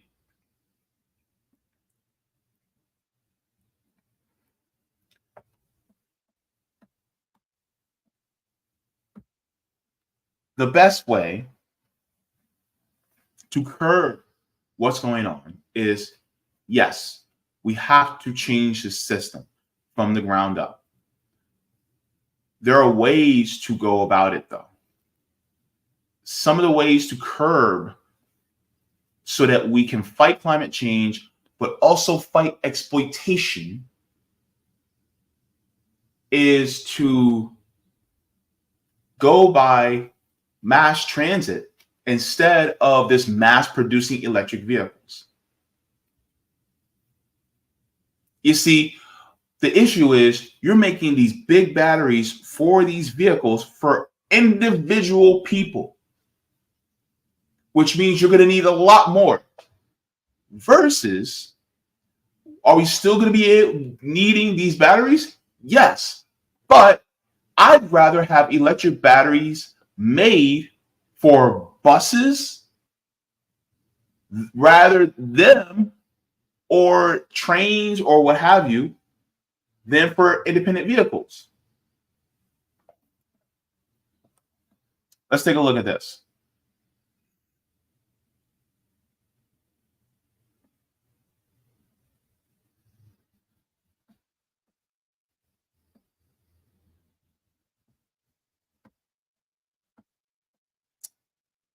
Because I think this puts things into perspective. This is from ModShift. Let me increase this size so that everybody can see.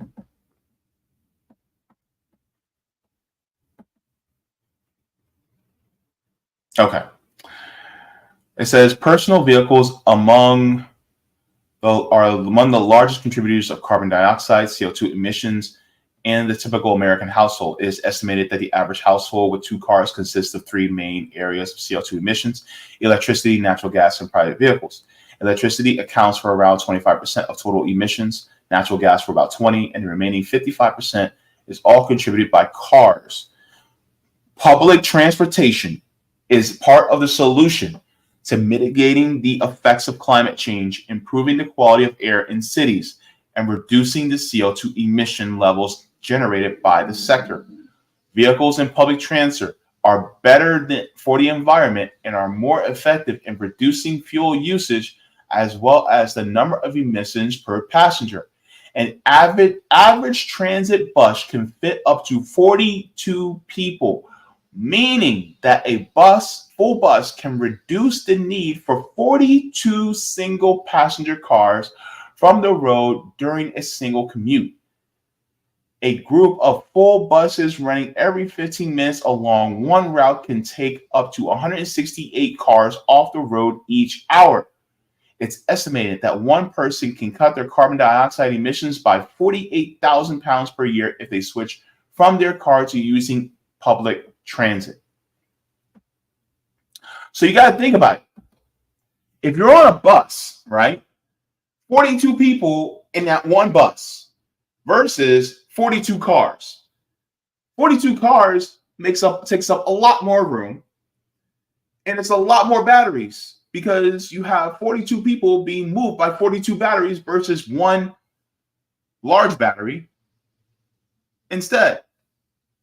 That means there's not as many people mining that cobalt as well. So we're saving money, we're saving the planet, and we reduce the exploitation. And so that's the point. is to reduce the exploitation till we reach zero. Because we cannot keep having this in this world. This is horrible.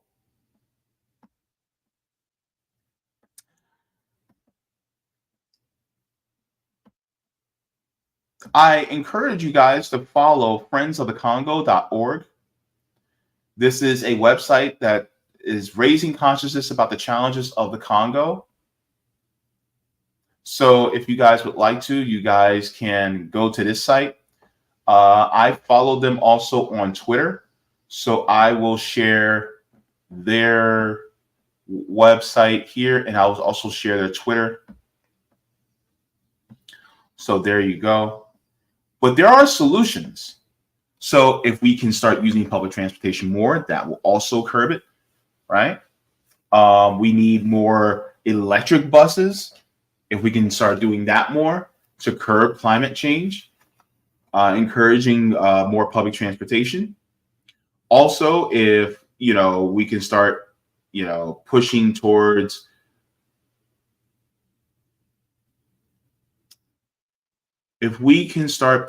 towards ballot initiatives that push for more mass transit, electric mass transit, so we can curb this, so we can get more ridership, then this would also help assist the people in Congo. This also helps assist our people here because it's all connected. Because then if we're not exploiting them, that means we're also not exploiting people here, especially those of us who are American descendants of slaves, because we're constantly being exploited. We're all connected.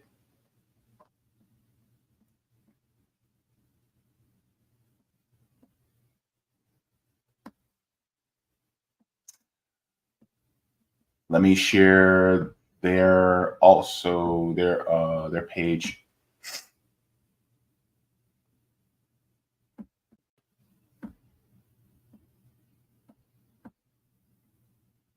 So here is the page for Friends of the Congo. If you guys have not, you guys can also give them a follow on Twitter if you're on Twitter. The handle is Congo Friends. So you guys can go there and follow Friends of the Congo. They also put up updates about what's going on there as well. So I'll put that in the chat.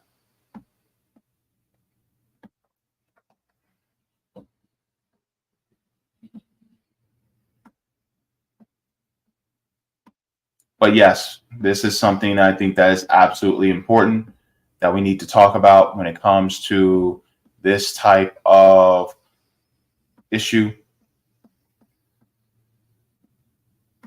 Also, if you guys would like to, there's also reports on Black Agenda Report that talk about what's going on in Africa, especially in places like Congo and Sudan. I think that's important to follow websites like that as well, because Black Agenda Report does really great reporting in these areas. You have Aaron Garrison, you have Margaret Kimberly that write for these publications as well. Let me make sure I get Friends of the Congo in here too. All right.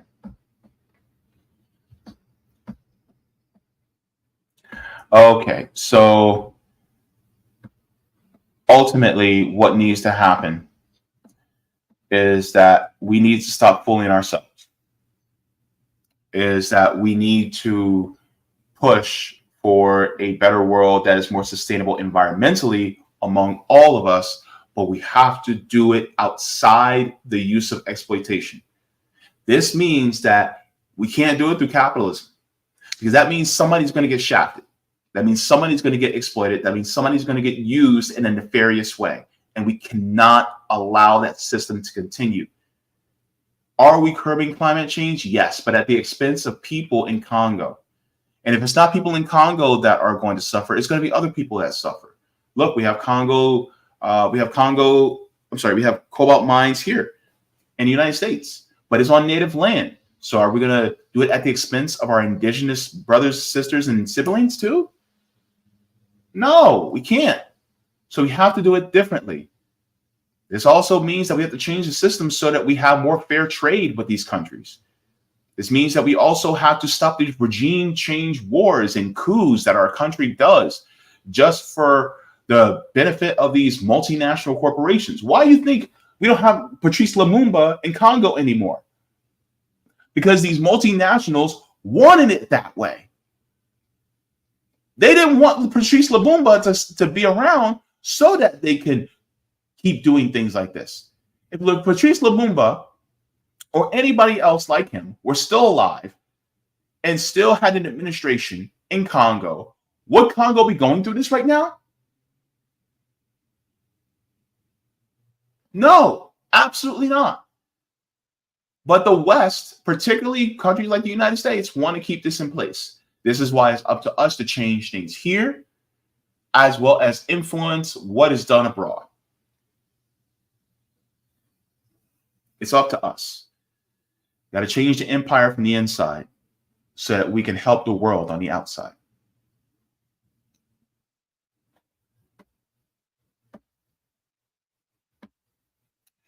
Thank you for liking the stream, pushing me out into the algo. I appreciate it very much. Let's get into the chat. Woo, that was a story. All righty. Let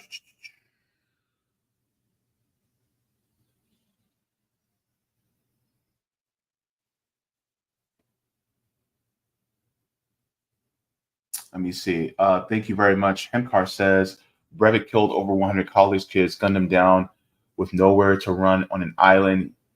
He even gets internet access. I think he meant internet access in prison in Norway. He might get paroled too one day. Crazy menace. Interesting. Thank you very much for that. He says it's pretty cold here for this time of year. Thank you for the tip. No, I'm sorry. Yeah, the tip on Rockfin to Hempcar. Hang on. Did I miss something? Okay, I'm going to make sure I go in order. Thank you for the tip on Rockfin. Roger, he says, James, please put in chat of your interview with Joey Peltier, both the clips and the whole interview as a reminder of how we can grow, cultivate, process hemp for industrial purposes right here in this country. It can be used to make batteries, printed circuit boards, and components that can go on them from seed to store showroom on a shelf, run by a multitask holder co-op, aka co-op supply chains, Benez Environment. Yeah, let me get that really quick for you, Roger. Yes, I did have on Joey Peltier to talk about hemp energy, hemp batteries. I've completely forgot about that. Thank you very much for reminding me, Roger. I see, sometimes I even forget about my own show. But yes, that was a few months ago, wasn't it, Roger? Hang on. Oh, yeah. I talked about this. I talked about this. Oh, my gosh. In fact, hang on, Roger. Let me share just a preview really quick, because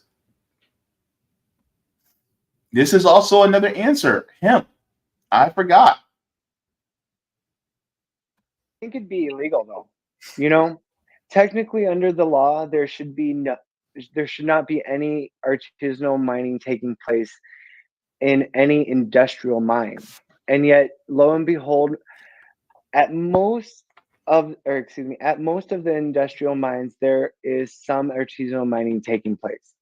In some cases, it's mainly artisanal mining that is taking place. And the reason is truly what we just hit: penny wages to boost production. I mean, if you imagine you're part of the world where there are millions of people who barely get $1 or $2 a day, who are grindingly poor and will accept almost any labor agreement just to survive.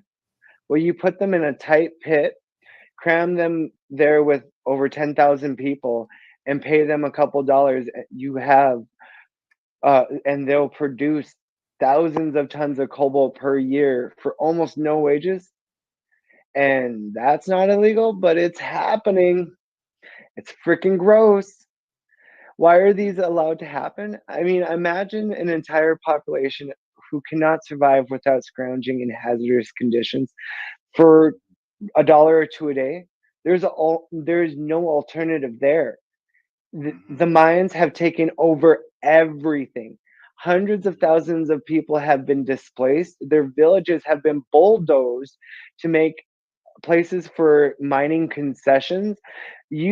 So you have people with no alternatives, really, no other sources of income, no livelihood, and now you add a menace, in many cases, of an armed force pressuring people to dig. Parents having to make painful decisions. Do I send my child to school today, or do we eat? And if they choose the latter, that means bringing all of their kids into toxic pits just to dig to earn an extra 50 cents, maybe $1. This is so that is one of the times where I actually spoke to Joey Peltier about the cobalt mines and how we can curb it through using hemp as batteries. So I'll put that there, and then Roger asked me to put it in the Rockfin chat. I will put that in there as well. Thank you for reminding me about that. I had that conversation a few months ago. Roger, you beautiful man, you. Now, let me also go back and put that in there too.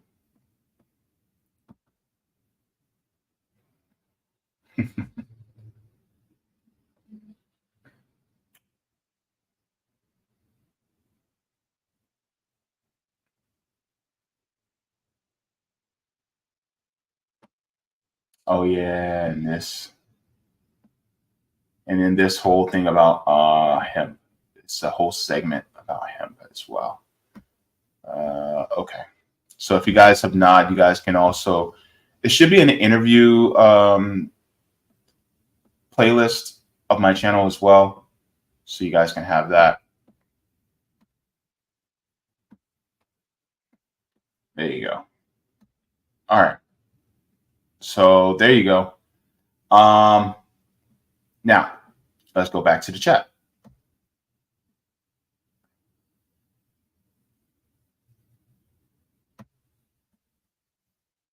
Okie dokie, Smokey. Okay. Hempcar says, why AOC, Trump, and Musk want to coup Venezuela now for battery minerals? Probably Mexico too. I think it has lithium. Yeah, I remember AMLO, before his administration ended, he wanted to nationalize lithium mines in Mexico. Hempcar says, World War II killed 20 million Russians. Is Russia, Europe, or part of Asia?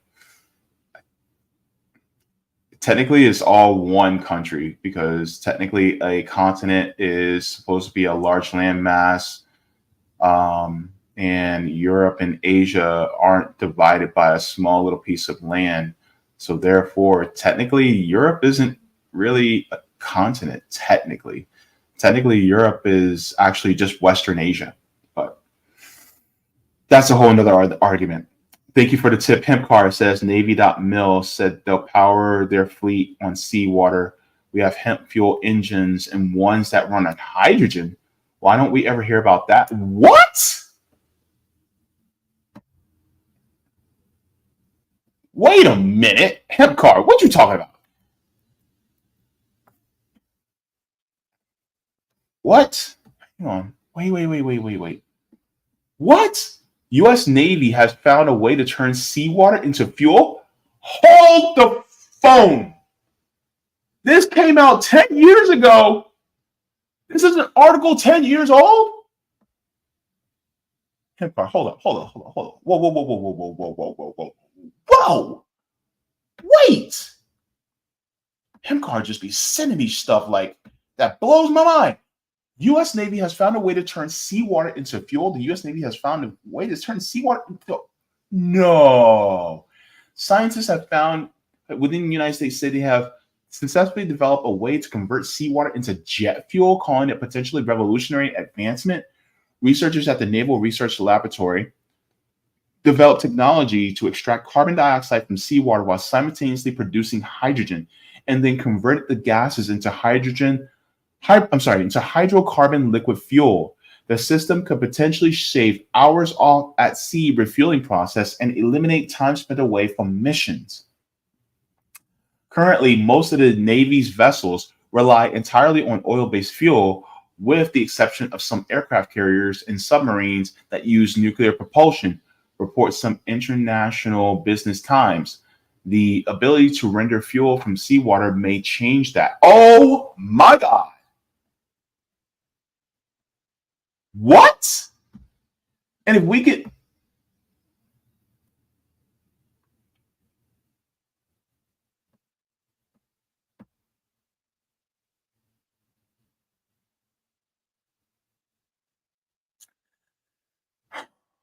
Yes, Rando.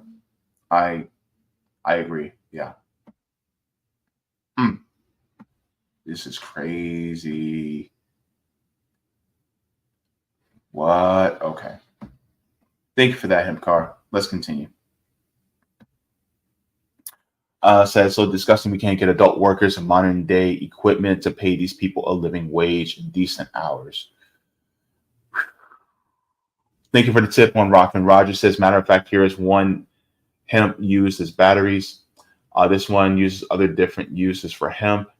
Graphene in hemp to make batteries last longer than cobalt and lithium. We don't have to take from the earth, but instead we can be adding to it by growing these plants, which clean the air, enrich the soil, and process. Hempcar.org.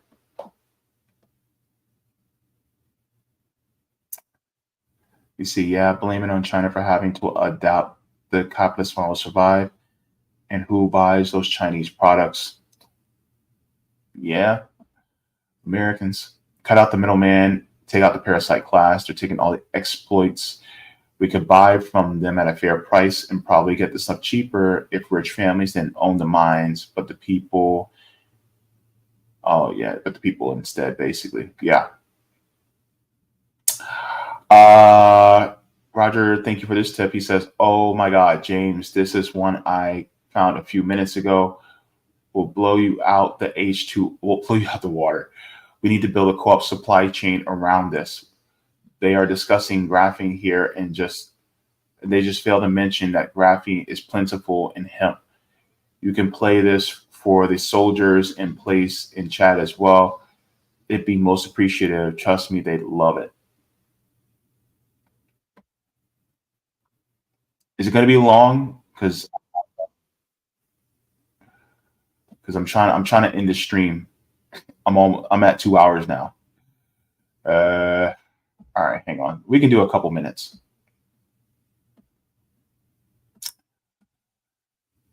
Hang on, Raj. All right. So.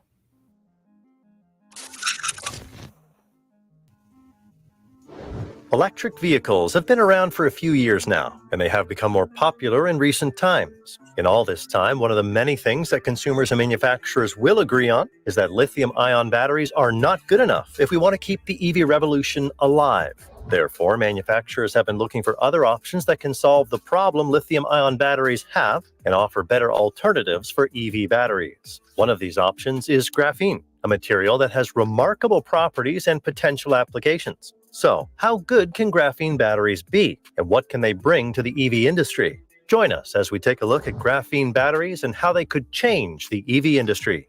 Graphene is a wonder material that consists of a single layer of carbon atoms arranged in a honeycomb pattern. It was discovered in 2004 by two scientists who won the Nobel Prize in Physics for their groundbreaking work. Graphene has amazing properties that make it ideal for many technological applications. Graphene batteries are one of the most promising examples of how graphene can revolutionize the field of energy storage. Graphene batteries are batteries that use graphene in some way to enhance their performance. Graphene can be used in the electrodes, which are the parts of the battery that store and release energy. or as an additive, which is a substance that is added to the battery to improve its characteristics. Graphene can improve the battery's capacity, its power, its lifespan, which is the number of times it can be charged and discharged, and its safety, which is the ability to withstand high temperatures and avoid explosions.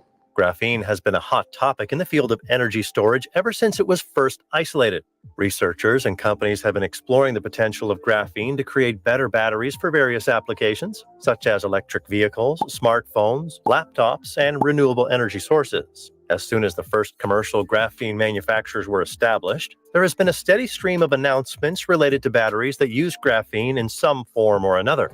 Graphene batteries have several advantages over traditional lithium-ion batteries. These advantages include faster charging times. One of the most impressive features of graphene batteries is their fast charging capability. Graphene batteries can charge much faster than lithium-ion batteries, with some prototypes claiming to charge up to 60 times faster. This means that a graphene battery could be fully charged in minutes rather than hours. This is because the graphene material is highly conductive and allows for faster electron transfer between the electrodes, which are the parts of the battery that store and release energy.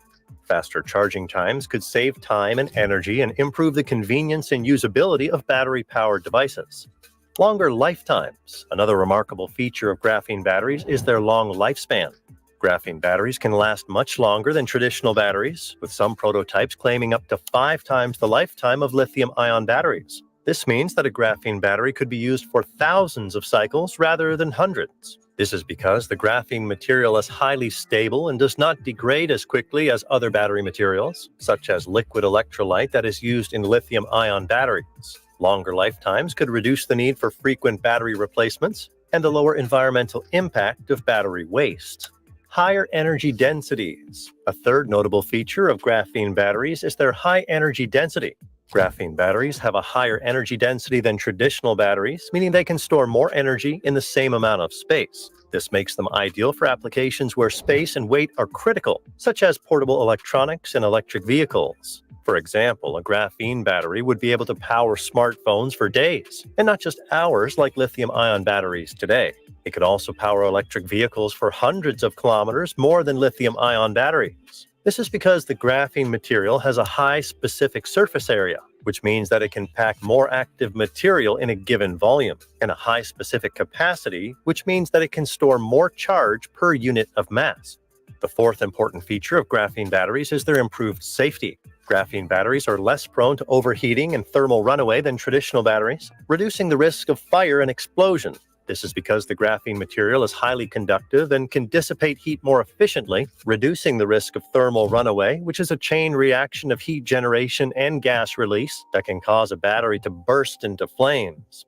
Graphene batteries also have a solid-state electrolyte, which is safer than the liquid electrolyte that is used in lithium-ion batteries, as it does not leak or catch fire. Improved safety could enhance the reliability and durability of battery-powered devices and prevent potential accidents and injuries. Graphene batteries are not without drawbacks, however. There are also some important disadvantages to consider. Firstly, graphene is a rare and costly material, and the process of making graphene batteries is currently much more expensive than traditional batteries. This poses a major obstacle to scaling up production and lowering the price of graphene batteries. So, I mean, isn't it associated with hemp? So, I mean, it would potentially be easier especially if we can start using hemp, especially. But yeah, this is really interesting, Roger. I'll put that in the chat too, so that people can take a look at that. But thank you very much for that.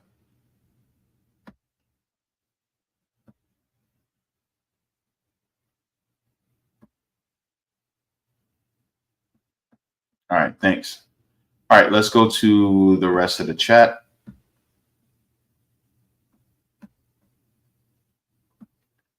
Let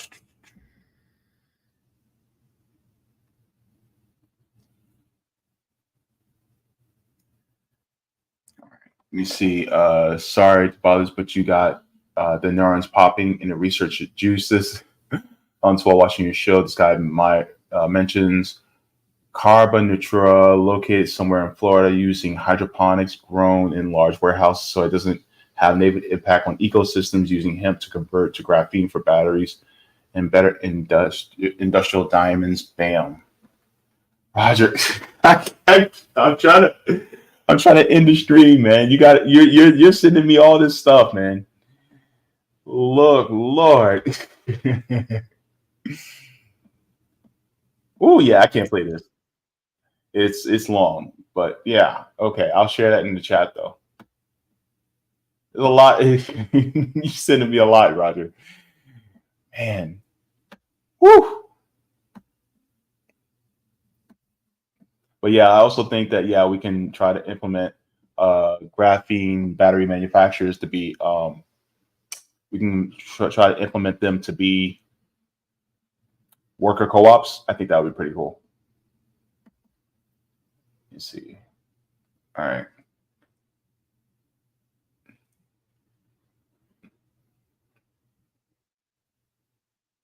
All right. So let's go to the rest of the chat. Now, there was somebody who was talking about this. Let's see. John says, my PhD research studied degradation and mechanisms in lithium-ion batteries. There are ways to make them last 5-10 times longer, and also ways to avoid cobalt and use other non-toxic, more abundant metals, which would hopefully reduce the use of enslaved human labor, although lithium itself requires this too. Recent research from China on an aqueous iodine bromine based battery for portable electronic. I'm a fan of vanadium aqueous batteries. They're too heavy for cars, but be great in basements for solar energy storage that can deliver very high power. I got the kids eating lunch just now. They'll be done soon. Okay. Thank you so very much. Elon sells vaporware snake oil and has for over a decade. It's true. Zachariah says we can't consume buying electric vehicles, etc., out of our way out of a climate crisis. I agree. Zoe, of course, says the only break Congo ever had was the 5 years under Lumumba. Dust James says green branded imperialism and white supremacy. Absolutely. Creative Experiment says OSHA safety requires masks and gloves when working around cobalt. And yet you see all those people working around cobalt with none of that. And you have little kids. Colin says ride a bike if you have one, work with bike collectives, create mutual aid mass transit fund. I agree. Colin says, I know lots of environmentalists who live in the suburbs and refuse to bus. It's also a class issue. This right here, there's a lot of people who consider themselves to be on the left that will not want to use public transportation because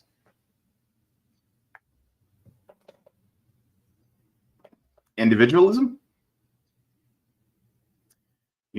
And of course, sometimes, using your individual car is better because, for instance, like if you're working at a bar or restaurant here in Orlando and the bar or restaurant closes at like 2:00 in the morning and you're closing, well, you're going to miss your bus and you're not going to have an adequate way home. So if you have a car, well, yeah, you can get home.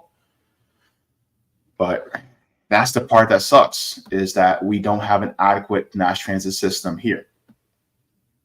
Colin says Zionist New York Governor Kathy Hochul just killed congestion pricing that would have funded transit improvements. That's also a thing. It's like a lot of these laws need to be centered around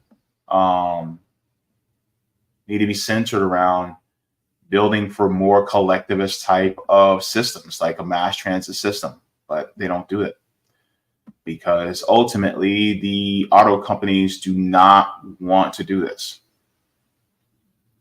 Trauma Queen says Congo reminds me of Haiti, always under attack. Hands off Haiti and hands off Congo. I agree. The problem is that Haiti and Congo have a lot of the resources that is necessary for us. And the problem is that these countries, these multinationals, really want to take over these countries so that they could have these resources at a cheap or free price. Trauma Queen says, my mom still has our childhood fridge and works perfectly fine. If they made better products, we would not need to buy more products. Yeah. Well, that reverse obsolescence, that kills things, you know.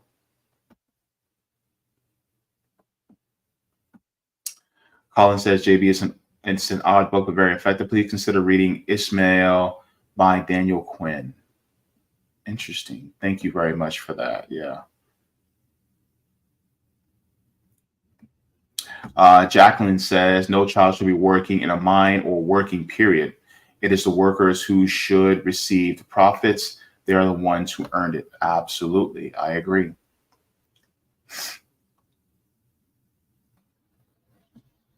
Creative Experiment says cobalt is used in computer chips too. Zachariah says Canada is a mining colonizer state for the global north. So he says, ever since you did the episode about hemp-powered batteries and fuel, my anger for the Congo genocide has grown exponentially. It doesn't have to be like this. Zoe, words that should be reflected here. It doesn't have to be like this. This is unnecessary, and I completely agree. Thank you very much for that. Randall Online says, we would not need electric vehicles if our societies weren't designed around having to drive everywhere just to be able to function. This is why walkable cities are necessary. And in fact, John just reflected on what you just said, just added to what you just said. Mass transit is 100% the way to check out the history of electric trolley cars. Used to be able to get from New England through the Midwest exclusively riding them. Yeah.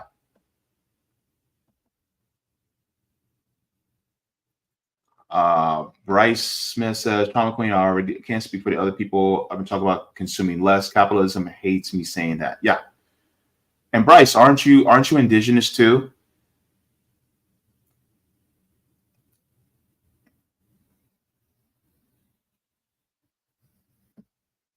Unemployed Scholar says, found in China, Brazil, Mozambique, and India.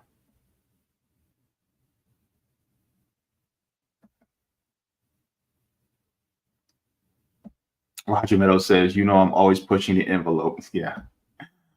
But that's why I love you. All right. All right. Just trying to get to the end of this. Luz says, Russia has had electric buses for decades. They hook onto power lines and don't need batteries. I mean, we could do that. Dwayne says we have a for-profit model based on the interest of oil magnates, not society. Yep. Yep. And one more.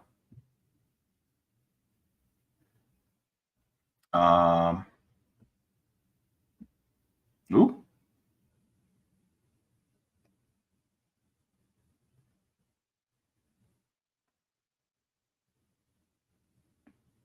Trying to figure out what I have for dinner. I don't know. It's going to be something good, though. I don't know. We'll see. Oh, yeah, I got leftovers. So I forgot about that. But let me check the Rumble. The Rumble in the chat. Looks like we're good on Rumble. All right. So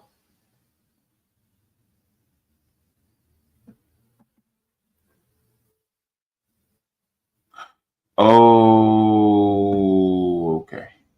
I see a hemp car. Okay. So I'm going to do this. I'm going to read these last two hemp car.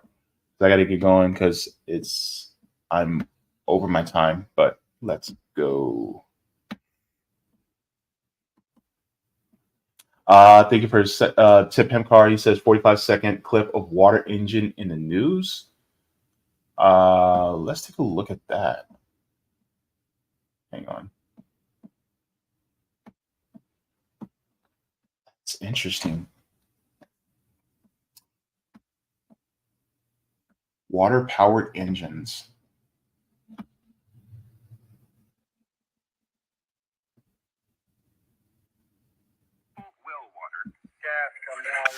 Hang on. And by putting electrodes and salt into simple well water, gas comes out of your water. Hydrogen gas, which Lorenzen mass produces in this device. Now, since John's 1981 pickup was converted to run on gasoline and hydrogen, his mileage has doubled, 40 miles per. For years now, when they've been in the neighborhood, experts in the energy field have been dropping in on John's farm. They come from all over. I'm going to have to lock the gate pretty soon. Well, John Lorenzen is a very clever fellow. The things that he's doing are actually well known, and many other people could do it. It's just a matter of society deciding it wants to go this route.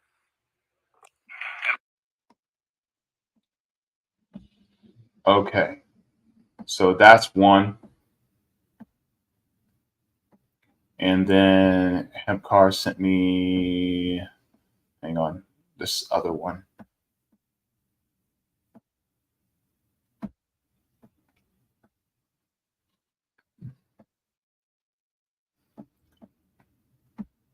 Hold up, what? There are so many different ways that we can actually power our lives, but it just doesn't get done because, well, they don't want us to do it because capitalism. But The top, our news here at 6 o'clock, an age-old dream becoming a reality. A local inventor has discovered a way, hear this, to use water to run your car. It's a major breakthrough that will no doubt make motorists happy. And as Ralph Robinson explains, the Pentagon is also showing lots of interest in this project. Water is of course they are. Oh my gosh. Invention may make it even more valuable. He has developed what's called a water fuel cell. It has taken the place of his old gas tank. The water fuel cell breaks down water molecules into oxygen and hydrogen. The hydrogen is used to run his dune buggy. I don't care if you use rainwater, well water, city water, ocean water. If you don't have any fresh water, go ahead and use snow. If you don't have any snow available to you, they use salt water because there's no adverse effect to the fuel cell. Myers started working on this project 4 years ago. He's not a scientist. He isn't even a chemist. In fact, he never graduated from college. Myers was determined, he says, to design something to protect this country from oil embargoes. And we have calculated that if we take the dune buggy from Los Angeles to New York, we would roughly use 22 gallons of water. The Pentagon flew a lieutenant colonel in last week to look at Myers' invention. There's talk of possibly using it in the Star Wars defense program and to run army tanks. Myers is currently perfecting a water fuel cell for cars. It will cost about $1,500. He says it won't need any maintenance, and you won't have to replace it. It'll be at least 2 years before the fuel system goes into mass production. The day it happens will be one the fuel industry hates, but it'll put a smile on the face of those who've had to say at one time or another, fill her up. I'm Ralph Robinson. As you can see, many patents have already been received and many more are forthcoming. To date, over 42 patents have been applied for. Wow.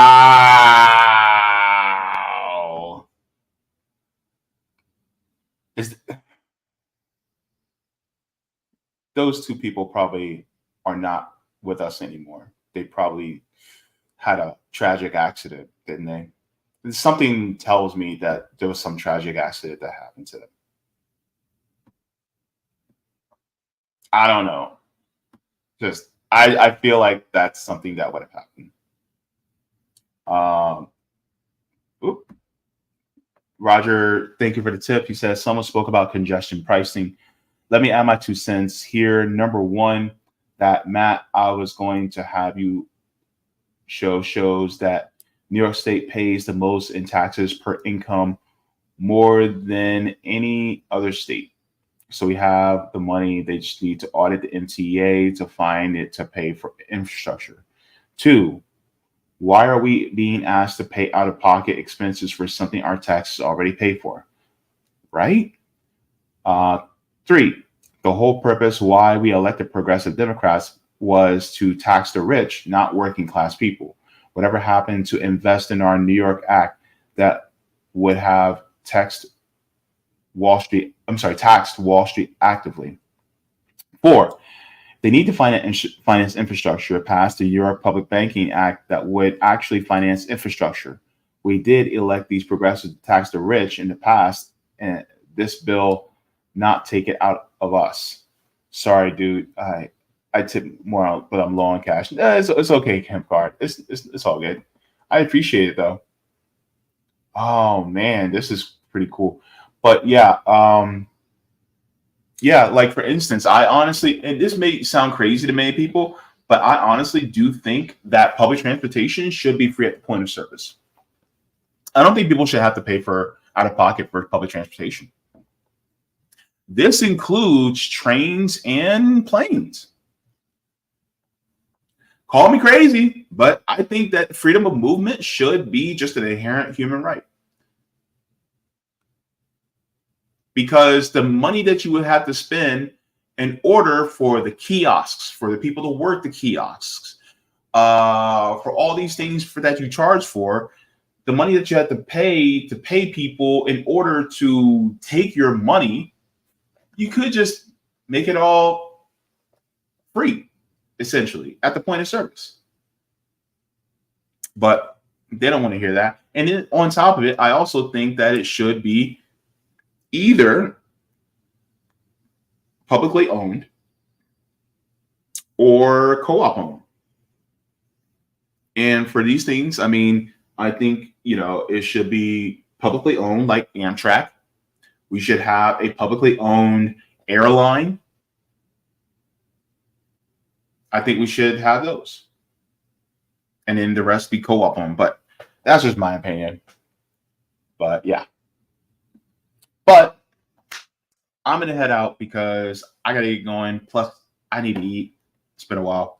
But I will be trying to do the readings of my books. Just so you guys have that there. Hang on. Let me see.